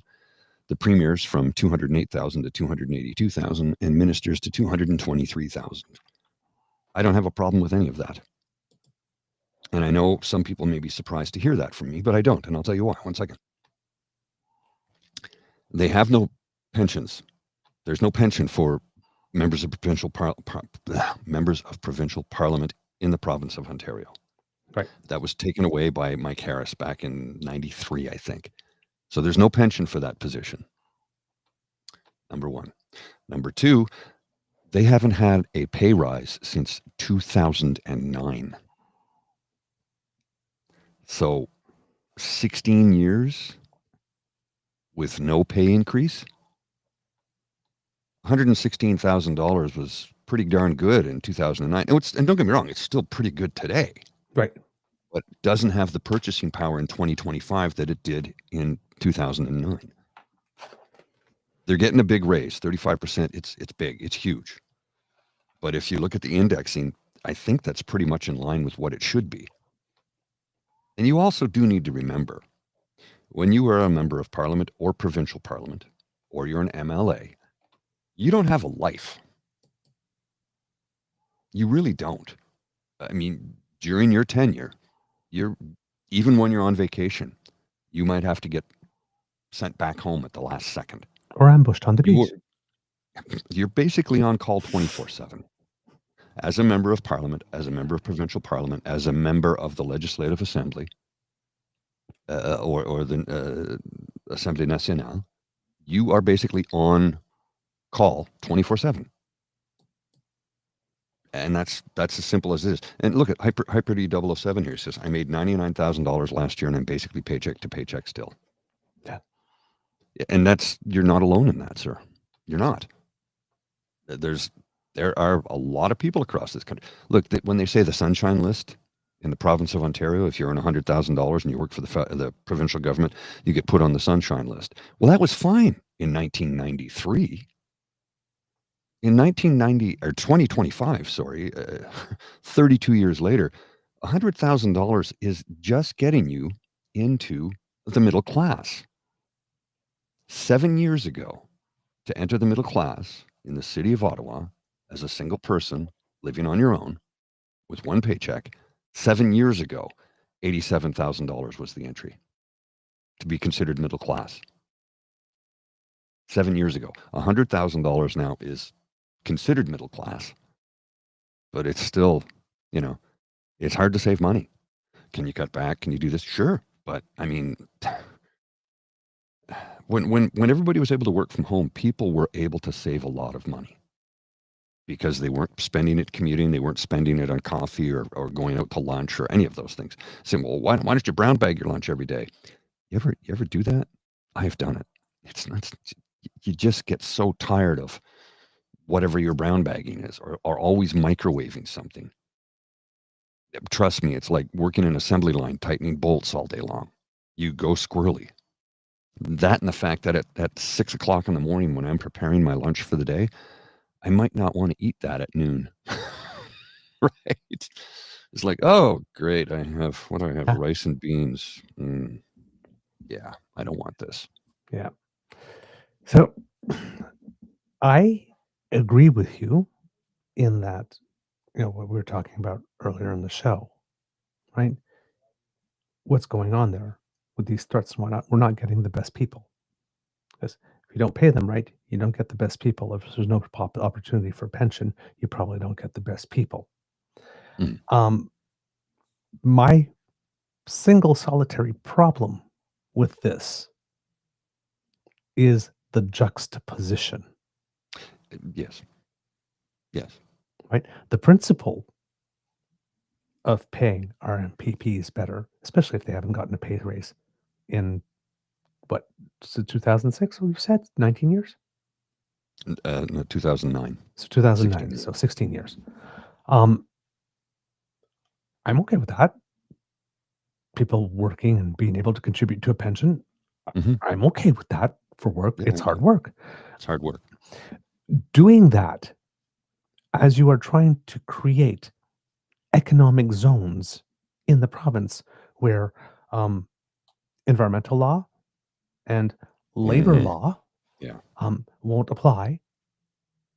Yeah. Giving I know yourself a 35% raise while you're trying to create zones where people can go work, and it's not even guaranteed that they'll get paid. It's It's not cut and dried. It's not black and white. There's various shades of gray along the line. So- And there's a lot of very hardworking MPPs that, I feel they deserve a raise. It's been 16 years. Yeah, that's what I'm saying. It's like that, no problem. Mhm. Bellying up to the trough while you are literally trying to pass legislation that says, hey, Yes. workplace safety, you don't need that. Overtime, 40-hour week? If they really want you to work 80, that's okay. Province needs it. That you get paid at all, no recourse. That's where I have a problem. Mhm. Give yourselves the raise. Yes. Give us one too. Well, that's the other thing. It's like, can you do something about giving us one? Because you're screaming about, well, single mother has to work 3 jobs. Yeah, well, maybe if you raise the basic minimum wage or offset it with a universal basic income, Or do something for us too. at the very least, don't make it such that if we go to work in a mine in the ring of fire, that, if something is not set right and it breaks and it falls like this, that Mhm. the family can get some type of compensation. That the worker, if they survive that, is entitled to some type of compensation for the employer having decided to save a few dollars by not making the workplace safe. Like maybe not create zones where, like, here's the thing. For what purpose possible could a man who can't seem to make a clean deal and whose administration is under RCMP investigation would want to create lawless zones for business in the Well, he eliminated overtime, and you have to remember he promised us the best sick leave package in North America, which we still don't have. Look, there's a million things wrong with this and a couple of things right with it. It's right that people should get a pay rise. I don't have a problem with them getting a pension. They're public servants. I don't have a problem with that. I don't have a pension. Other than CPP, I don't have a pension. And I'm dead broke. So I'm not going to get mad at somebody else doing or financially doing better than me. I understand that it's complex and convoluted because it is at the public purse, but we need to pay people properly. And I know a lot of people get upset by me agreeing with this, but look, man, if we're gonna increase everybody's pay, let's do it. Let's do it. Yeah.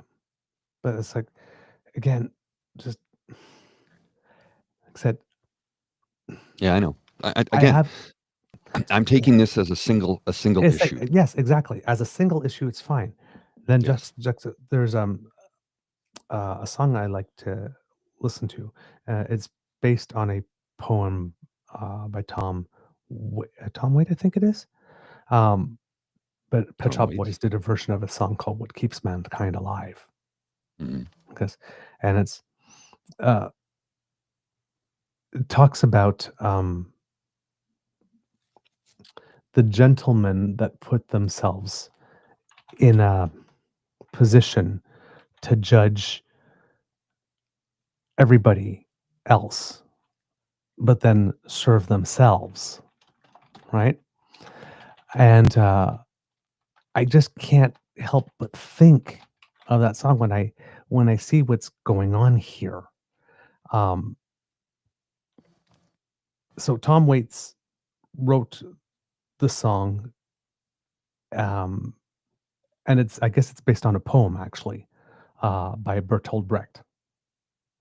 Yes, and that version probably has certain lyrics.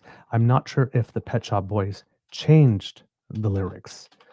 I have no idea. But when you get, it starts, you gentlemen who think you have a mission to purge us of the 7 deadly sins should first sort out the basic food position, then start your preaching.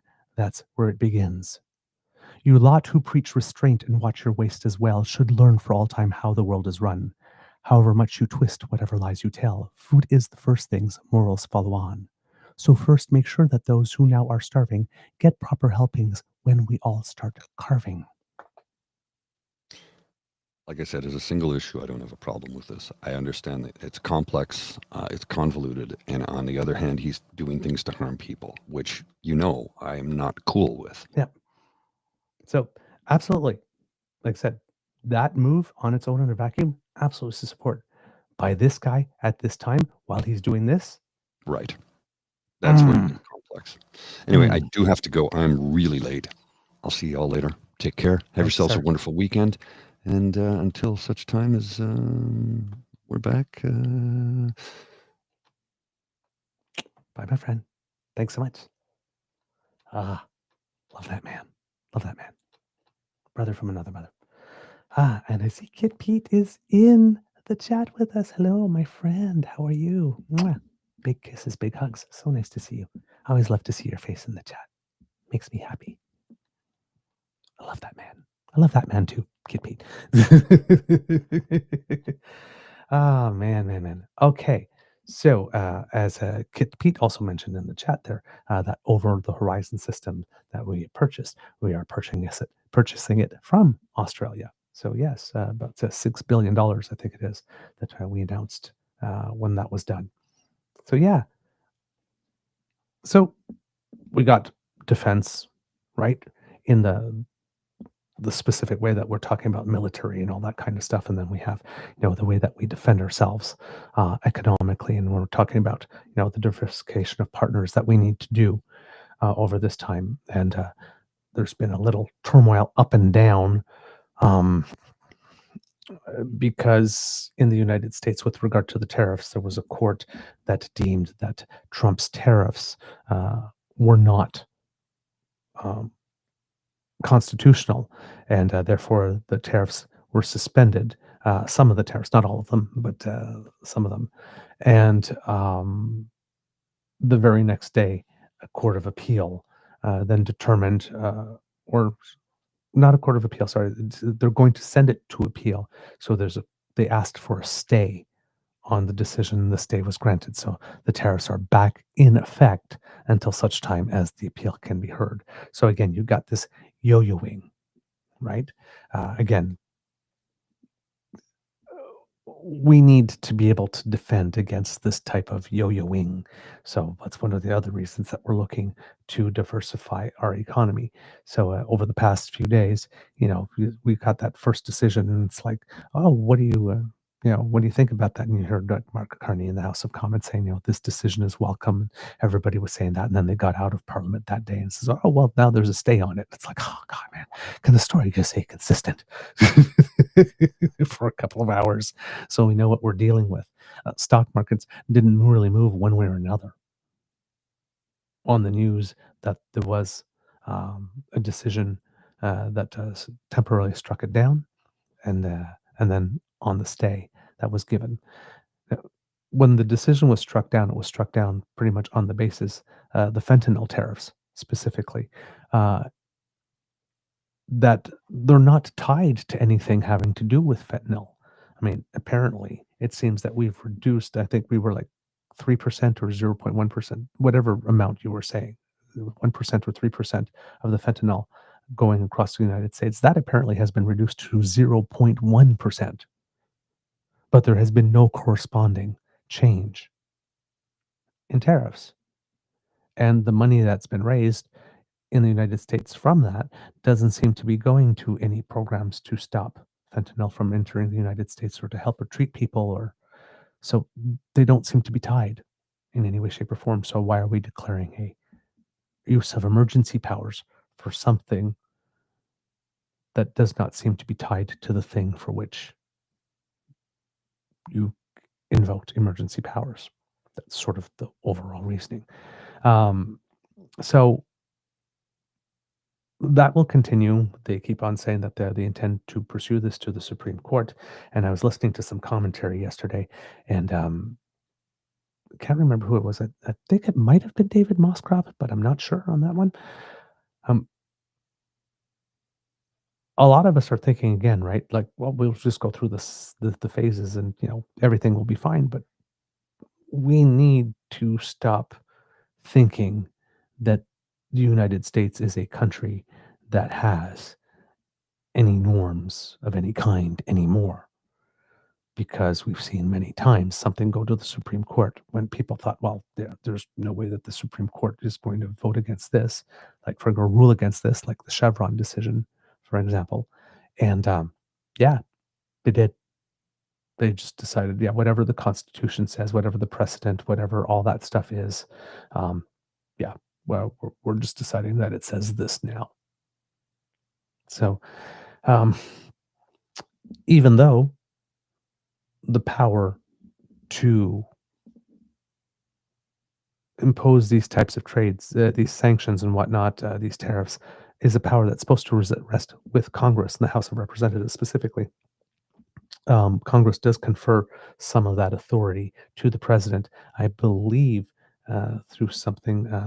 Oh darn, the words that are coming to mind is Title 19, but I'm not sure if that's the exact way that it's phrased. So don't quote me on that. But there's a mechanism through which some of that authority is sort of granted by the Congress to the president, but that can be revoked at any time. Now, with this Congress, given it's a cult, there's no way that's going to happen. But on the basis that this is a power that's supposed to rest with House of Representatives, there's also other objections, legal objections in that sense that are making their way as well. But like I said, this court could recognize that and then can just choose to decide, well, no, we're not. And they've done it before.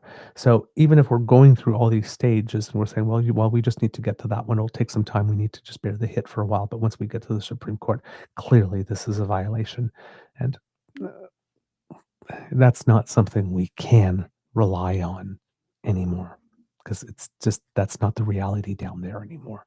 And that was a bit of an eye-opening comment. And it's one that we always knew to be true, or at least I always knew to be true, but to actually hear someone who's respected actually say it out loud was still jarring. It's like we are not, we are already not functioning in a rules-based order. Any expectation, the appeals that we're doing to the World Trade Organization, all the appeals that we're doing to the courts and whatnot, there are things that we have to do. But Donald Trump is a guy that was just ordered by his Supreme Court to return people that had been sent to prisons in other countries. And Donald Trump said, but we have no way of doing that. They've been told, don't load these people on this plane to deport them. And they did anyway. So even if the Supreme Court did rule, yeah, you're wrong, you can impose these tariffs, who's actually going to stop them?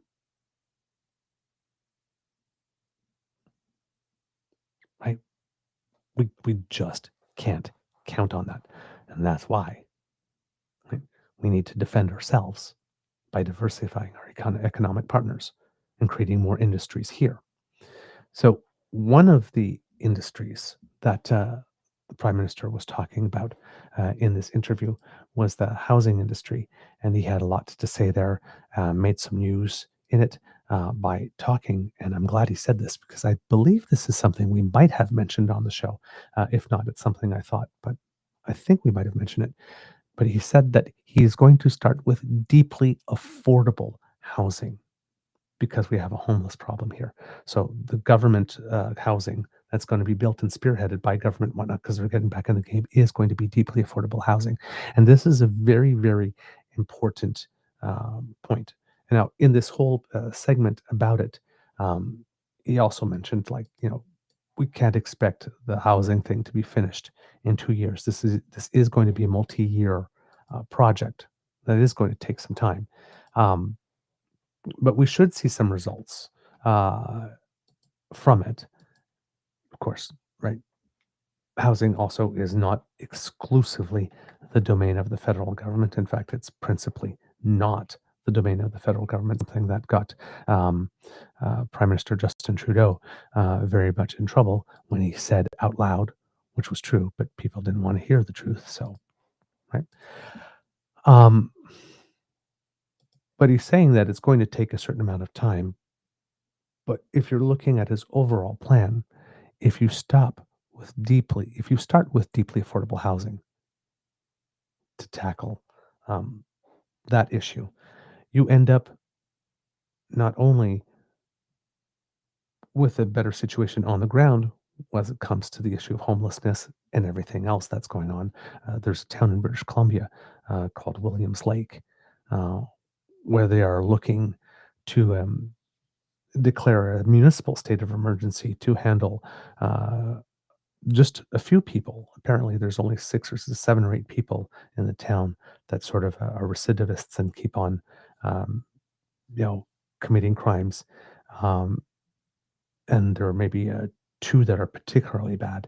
And they would like to be able to have some type of emergency powers of some kind to be able to get control of this because 2 to 8 people are making the town are making town members so afraid, and it's starting to affect other things in the town, like people not wanting to come and and businesses' ability to operate and that type of stuff. Um,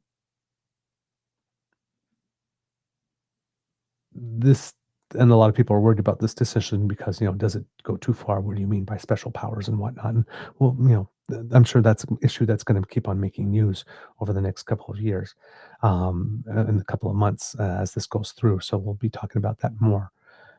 But with regard to this, the housing thing is that if there is a homeless problem, and as a result of that, there's also addiction problem, and there's also a petty crime issue. Um, if you take care of the housing first part, um, you also end up with a certain amount of savings, pardon me, for the provinces and territories, and for yourself as a federal government in other areas.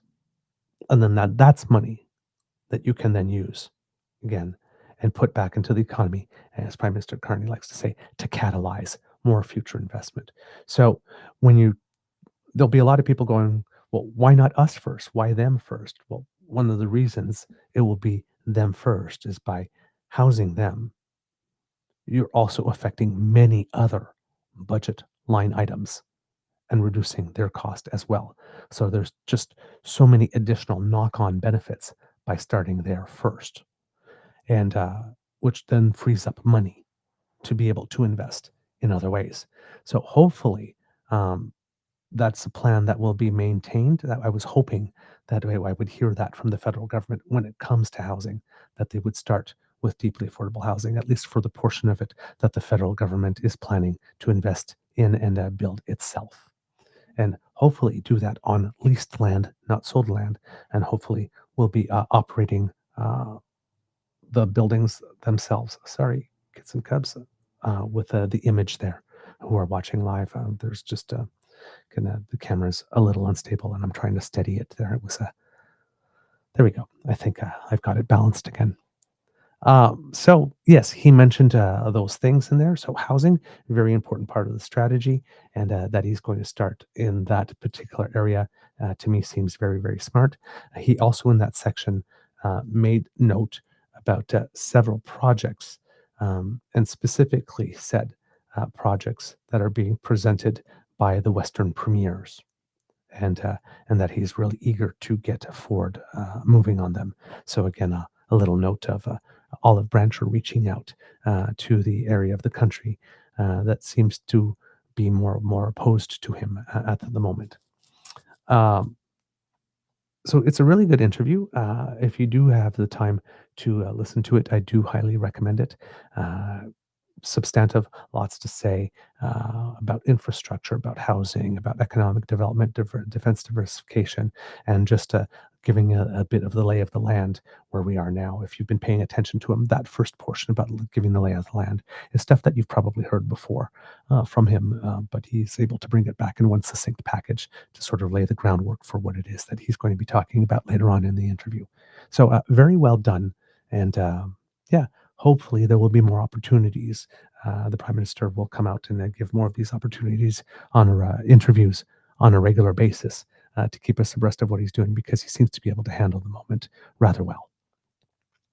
Before we leave today, There's also a little bit to share with you with regard to wildfires, because the situation has gotten a bit more intense.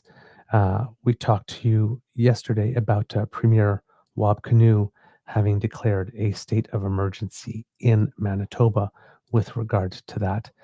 Well, it would appear that that is not the only person who has declared a state of emergency. It seems that Premier Scott Moe has now done so, um, which is um, again, a scary situation because uh, there's just so much devastation.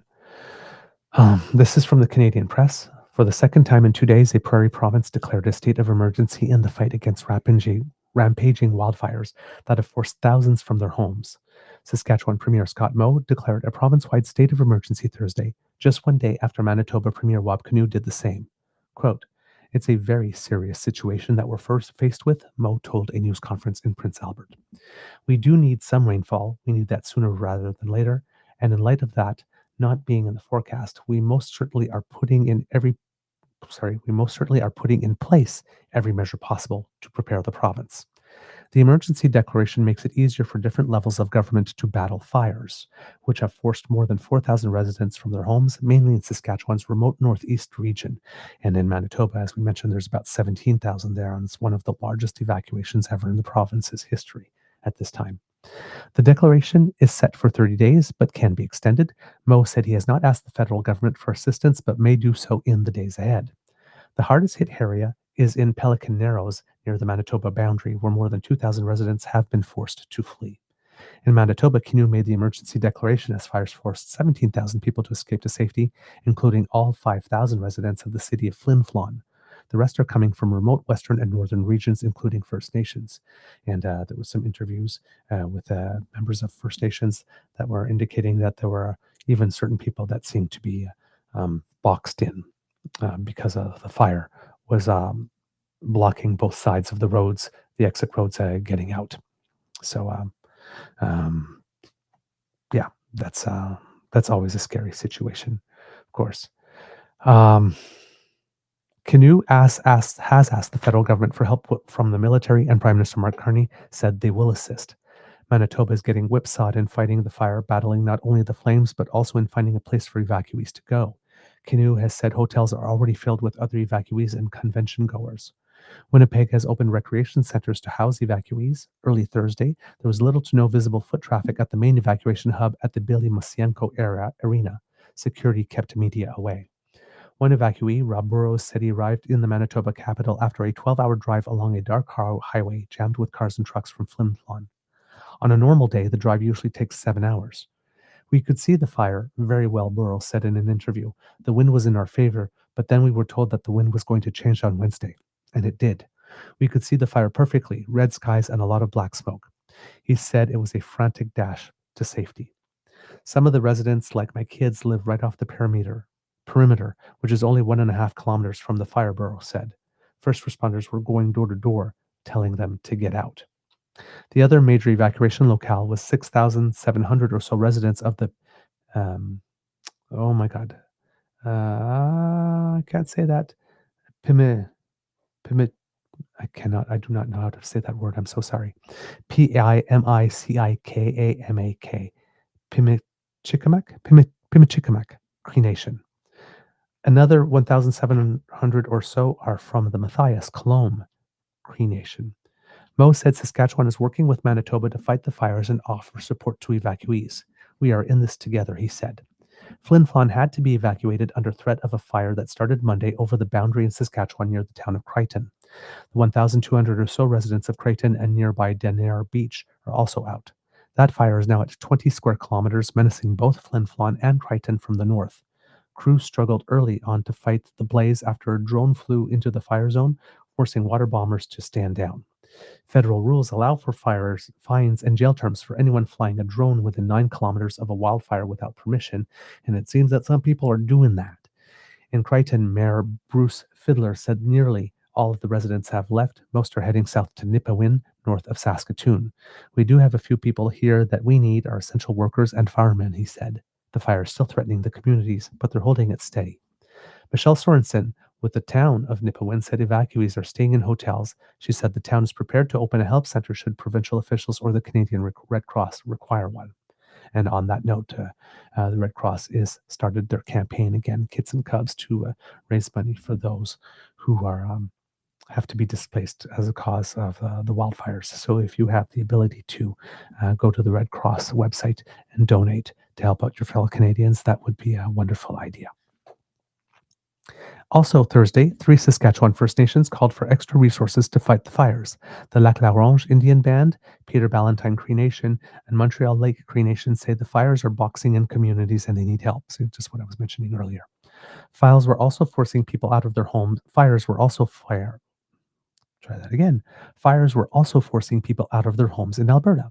The 1,300 residents of Swan Hills, northwest of Edmonton, were ordered earlier this week to leave ahead of an advancing wind-whipped fire, estimated to have grown to 71 square kilometers in size. Late Wednesday, a mandatory evacuation was issued for not for Fort Chipewyan, but for Chipewyan Lake, west of Fort McMurray. Not far away, those living in Red Earth Creek have been ordered to leave, as have residents in Loon Lake, Peerless Lake, and Trout Lake. So again, lots of people being displaced, and as we mentioned with the drones, Premier Wab Kinew specifically had to make an appeal on that yesterday, telling people, please don't do that. Right, getting that footage for your social media sites and feeds or whatnot is not good, because when the drones are up, sometimes they get in the way of the planes that are trying to help, and then they can't fly. So just don't. Right, with drones. So yeah,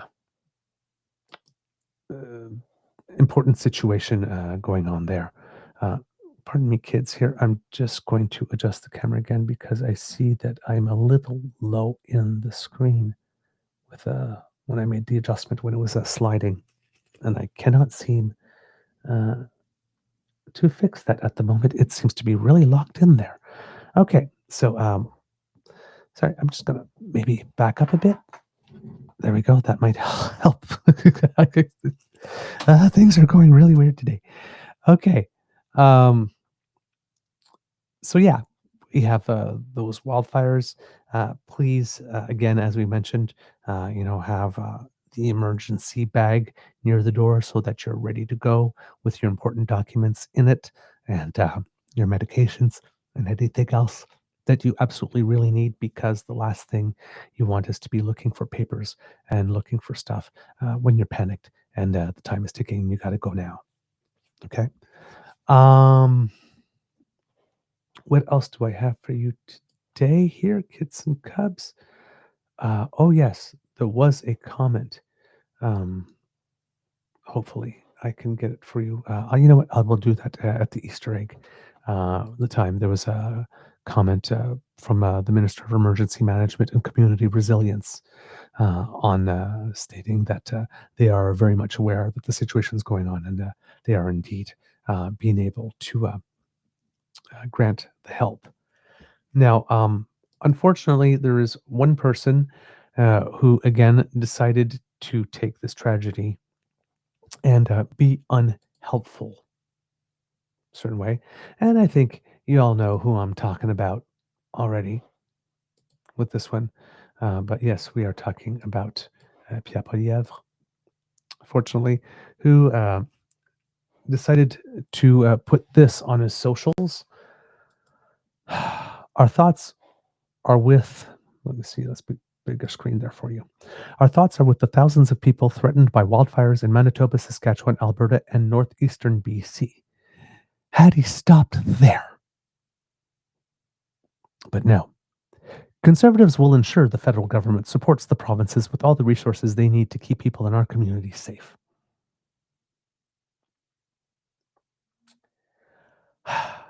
Conservatives don't need to ensure that, Pierre. This is Canada.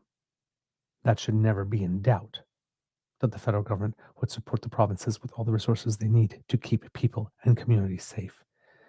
And seriously, what the hell is wrong with you for even putting it out there, creating the suggestion that only conservatives care about this issue and that there was any reason to doubt that the federal government would support the provinces with all the resources they need to keep people in our communities safe. This is not helpful. You need an edit function. You should have stopped after the first paragraph.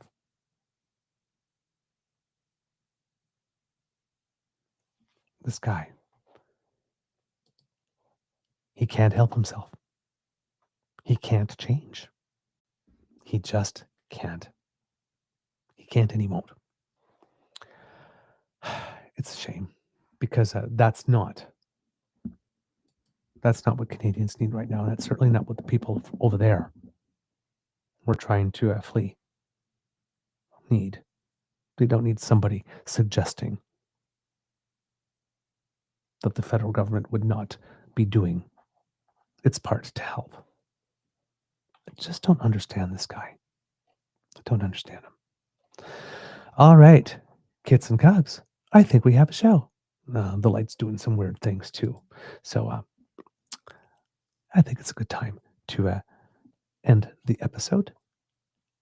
We love making this for you. We hope that you love listening to us. Remember, sharing is caring, and a word of mouth is priceless. So please tell your peeps and poops all about us. And thanks to, by the way, I don't know if there's any more donations here, but thank you to Kit's Breens, Kit Nona Carol, Kit Linda, Kit Miss, and Pete for making some contributions to the Speedo Man and Tiny Short Stay. Hopefully, I do not know what the goal is because I did not set it. Hopefully, we did meet the goal, and that we will be able to do that for you today. Not today, but coming soon. And heck, we might just do it anyway. But thank you to those who made a contribution. We really do appreciate it, especially as it is close to the end of the month. Now, kits and cubs, if you would like to make sure that you do not miss an episode of our program because you're a busy kid and you're on the go and you're making things happen, hey, don't worry. We've got the solution for you. Take us along with you because we are portable. That QR code right there, or bring you to our pod page, podpage.com/thetruenortheagerbeaver with a hyphen between each one of those words. And when you go there and click subscribe, you can download the ears-only version of our show so that if you're on the go or on the bus or even, if you're cooking, listen, you're making a big meal and you just want to put us on and have us keep you company while you're chopping stuff up. Well, there you go. Right there for you. And we make it easy. Just click subscribe and everything comes to whatever podcast feed you are using. You don't even have to go look for us. There you go. Now, if you would like to help us in other ways, kits and cubs, oh my, look at the bottom right of the screen.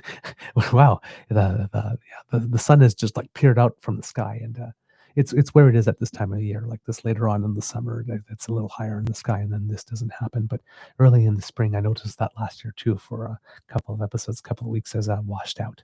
Yeah, it's just the angle of things. Everything will be back to normal soon enough when Mother Nature decides. If you would like to, kits and cubs, make sure that you can, let's say, join the Dan Fam in the conversations. Well, then you need to surf on down to the True North Eager Beaver Media Incorporated YouTube page where Kits, Elaine, and Cassie are waiting for you and inviting you to smash with our buttons, like, share, and subscribe. When you do, it helps us very much with the algorithm. So thank you for that. And if you're watching now, if you smash now, you don't have to remember to do it before you leave. Okay. If you would like to help us in other ways, kits and cubs, we have the Emergency Hydration Fund here at the Beaver Lodge. So if you like what we do and you would like to encourage us to do more, well, hey, somebody scanned the QR code. Thank you so much. That's really kind of you. And I noticed that I had not put up the YouTube page QR code there. So I'll put it up there for a couple of seconds for you kits and cubs. There you go. If you need to scan that. And if you would like to help us by making a contribution to the Eager Beaver Lodge Emergency Hydration Fund, this is the QR code that you use to go to our coffee page, coffee, ko-fi.com/eagerbeaver, all in one word. And there, if you make a little contribution, well, not only do you do your part to make sure that you keep your beaver moist, very important, but you also tell your favorite beaver and your favorite grizzly, attaboy, and yeah, we like what you're doing. Please do more. So, and that of course provokes a warm, fuzzy inside. So thank you, everyone who is making contributions through that way. Without you, we wouldn't be able to keep this show going. And we thank you for your support. You are the reason that we've been able to do this. And we're in season 5. It's your support. So it's your show too. And we thank you so much. If you would like to make a contribution, but don't want to support the U.S. tech bros because you're doing the Buy Canadian thing, truenortheagerbeaver@gmail.com is our email address where you can send a direct bank-to-bank transfer. Your transaction is 100% Canadian, and the bonus is we get 100% of your donation as well. truenortheagerbeaver@gmail.com is also where you can write to us to let us know what you think about the show, good, bad, or ugly, offer some suggestions for guests, ask us any questions that you have about politics or the show that you would like us to answer. So please do write. We like to hear from you. And if you want to communicate with us via our socials, @TrueEager at the Blue Sky Beaver Lodge, on the shitter, True North Eager Beaver on Facebook, our original home, or if you're listening on our YouTube page, either live with the Damn Fam or later on your own time, boom, boom, right here. Leave us a comment. We read absolutely everything, even though we're not able to actually get back to everyone.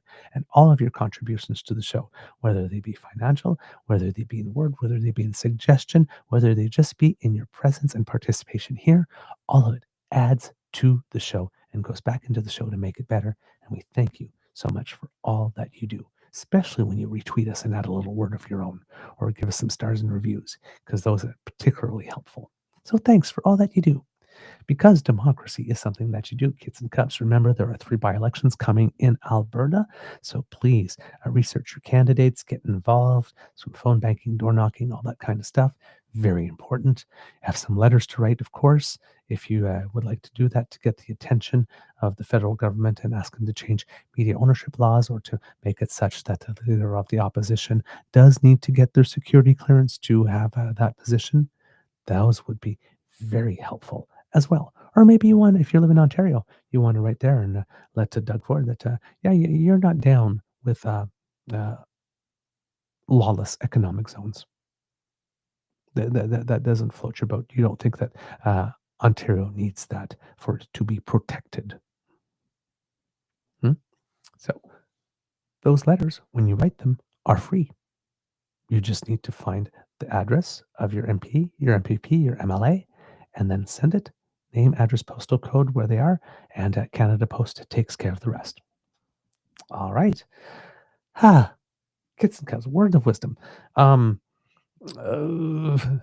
bite off more than you can chew. That's a reference to my Damn and Dammer episode of last night. Straightforward. If you can take smaller steps, sometimes take smaller steps. Kids, could be a tough world out there. So please be kind to and gentle with yourself. And I'll be back, hopefully, with the statement from the minister. I have to get the title again because they all recently changed. Oops. What just happened there? I do not know why that appeared, kids and cubs. I did not click on that. It just, wow. Okay. Very, very weird. But okay. We'll roll with it. The Minister of Emergency Management and Community Resilience. So, all right. Let's hear you, kids and cubs. Mr. Beaver, please cue the cock in 3, 2, 1. Oh. Somebody brought some bass. I love it. Here we go. You are listening to a True North Eager Beaver Media Incorporated podcast. The True North Eager Beaver podcasts are proudly brought to you by our founding sponsors, the Misfit Mysteries from Corvid Moon Publishing, your source for science fiction, fantasy, and cozy mysteries featuring a broad diversity of characters. CanadianTarot.com, their uniquely Canadian online eclectic tarot community, and the Peppermaster. Hot pepper sauce is made from farm-fresh ingredients to thrill your taste buds and expand your mind. We are grateful to the Crier Media Network for its support, Pete Jarvis for our artwork, and Paul Joseph Something for our opening and closing sequence music.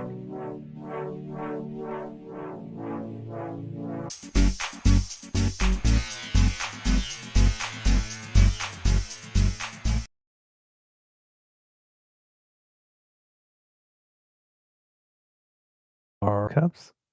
Oh my, slow transition. Unfortunately, they're not cooperating with me today, so I cannot bring you that quote from the minister. Had the whole thing brought up and then it shut down as the music was ending.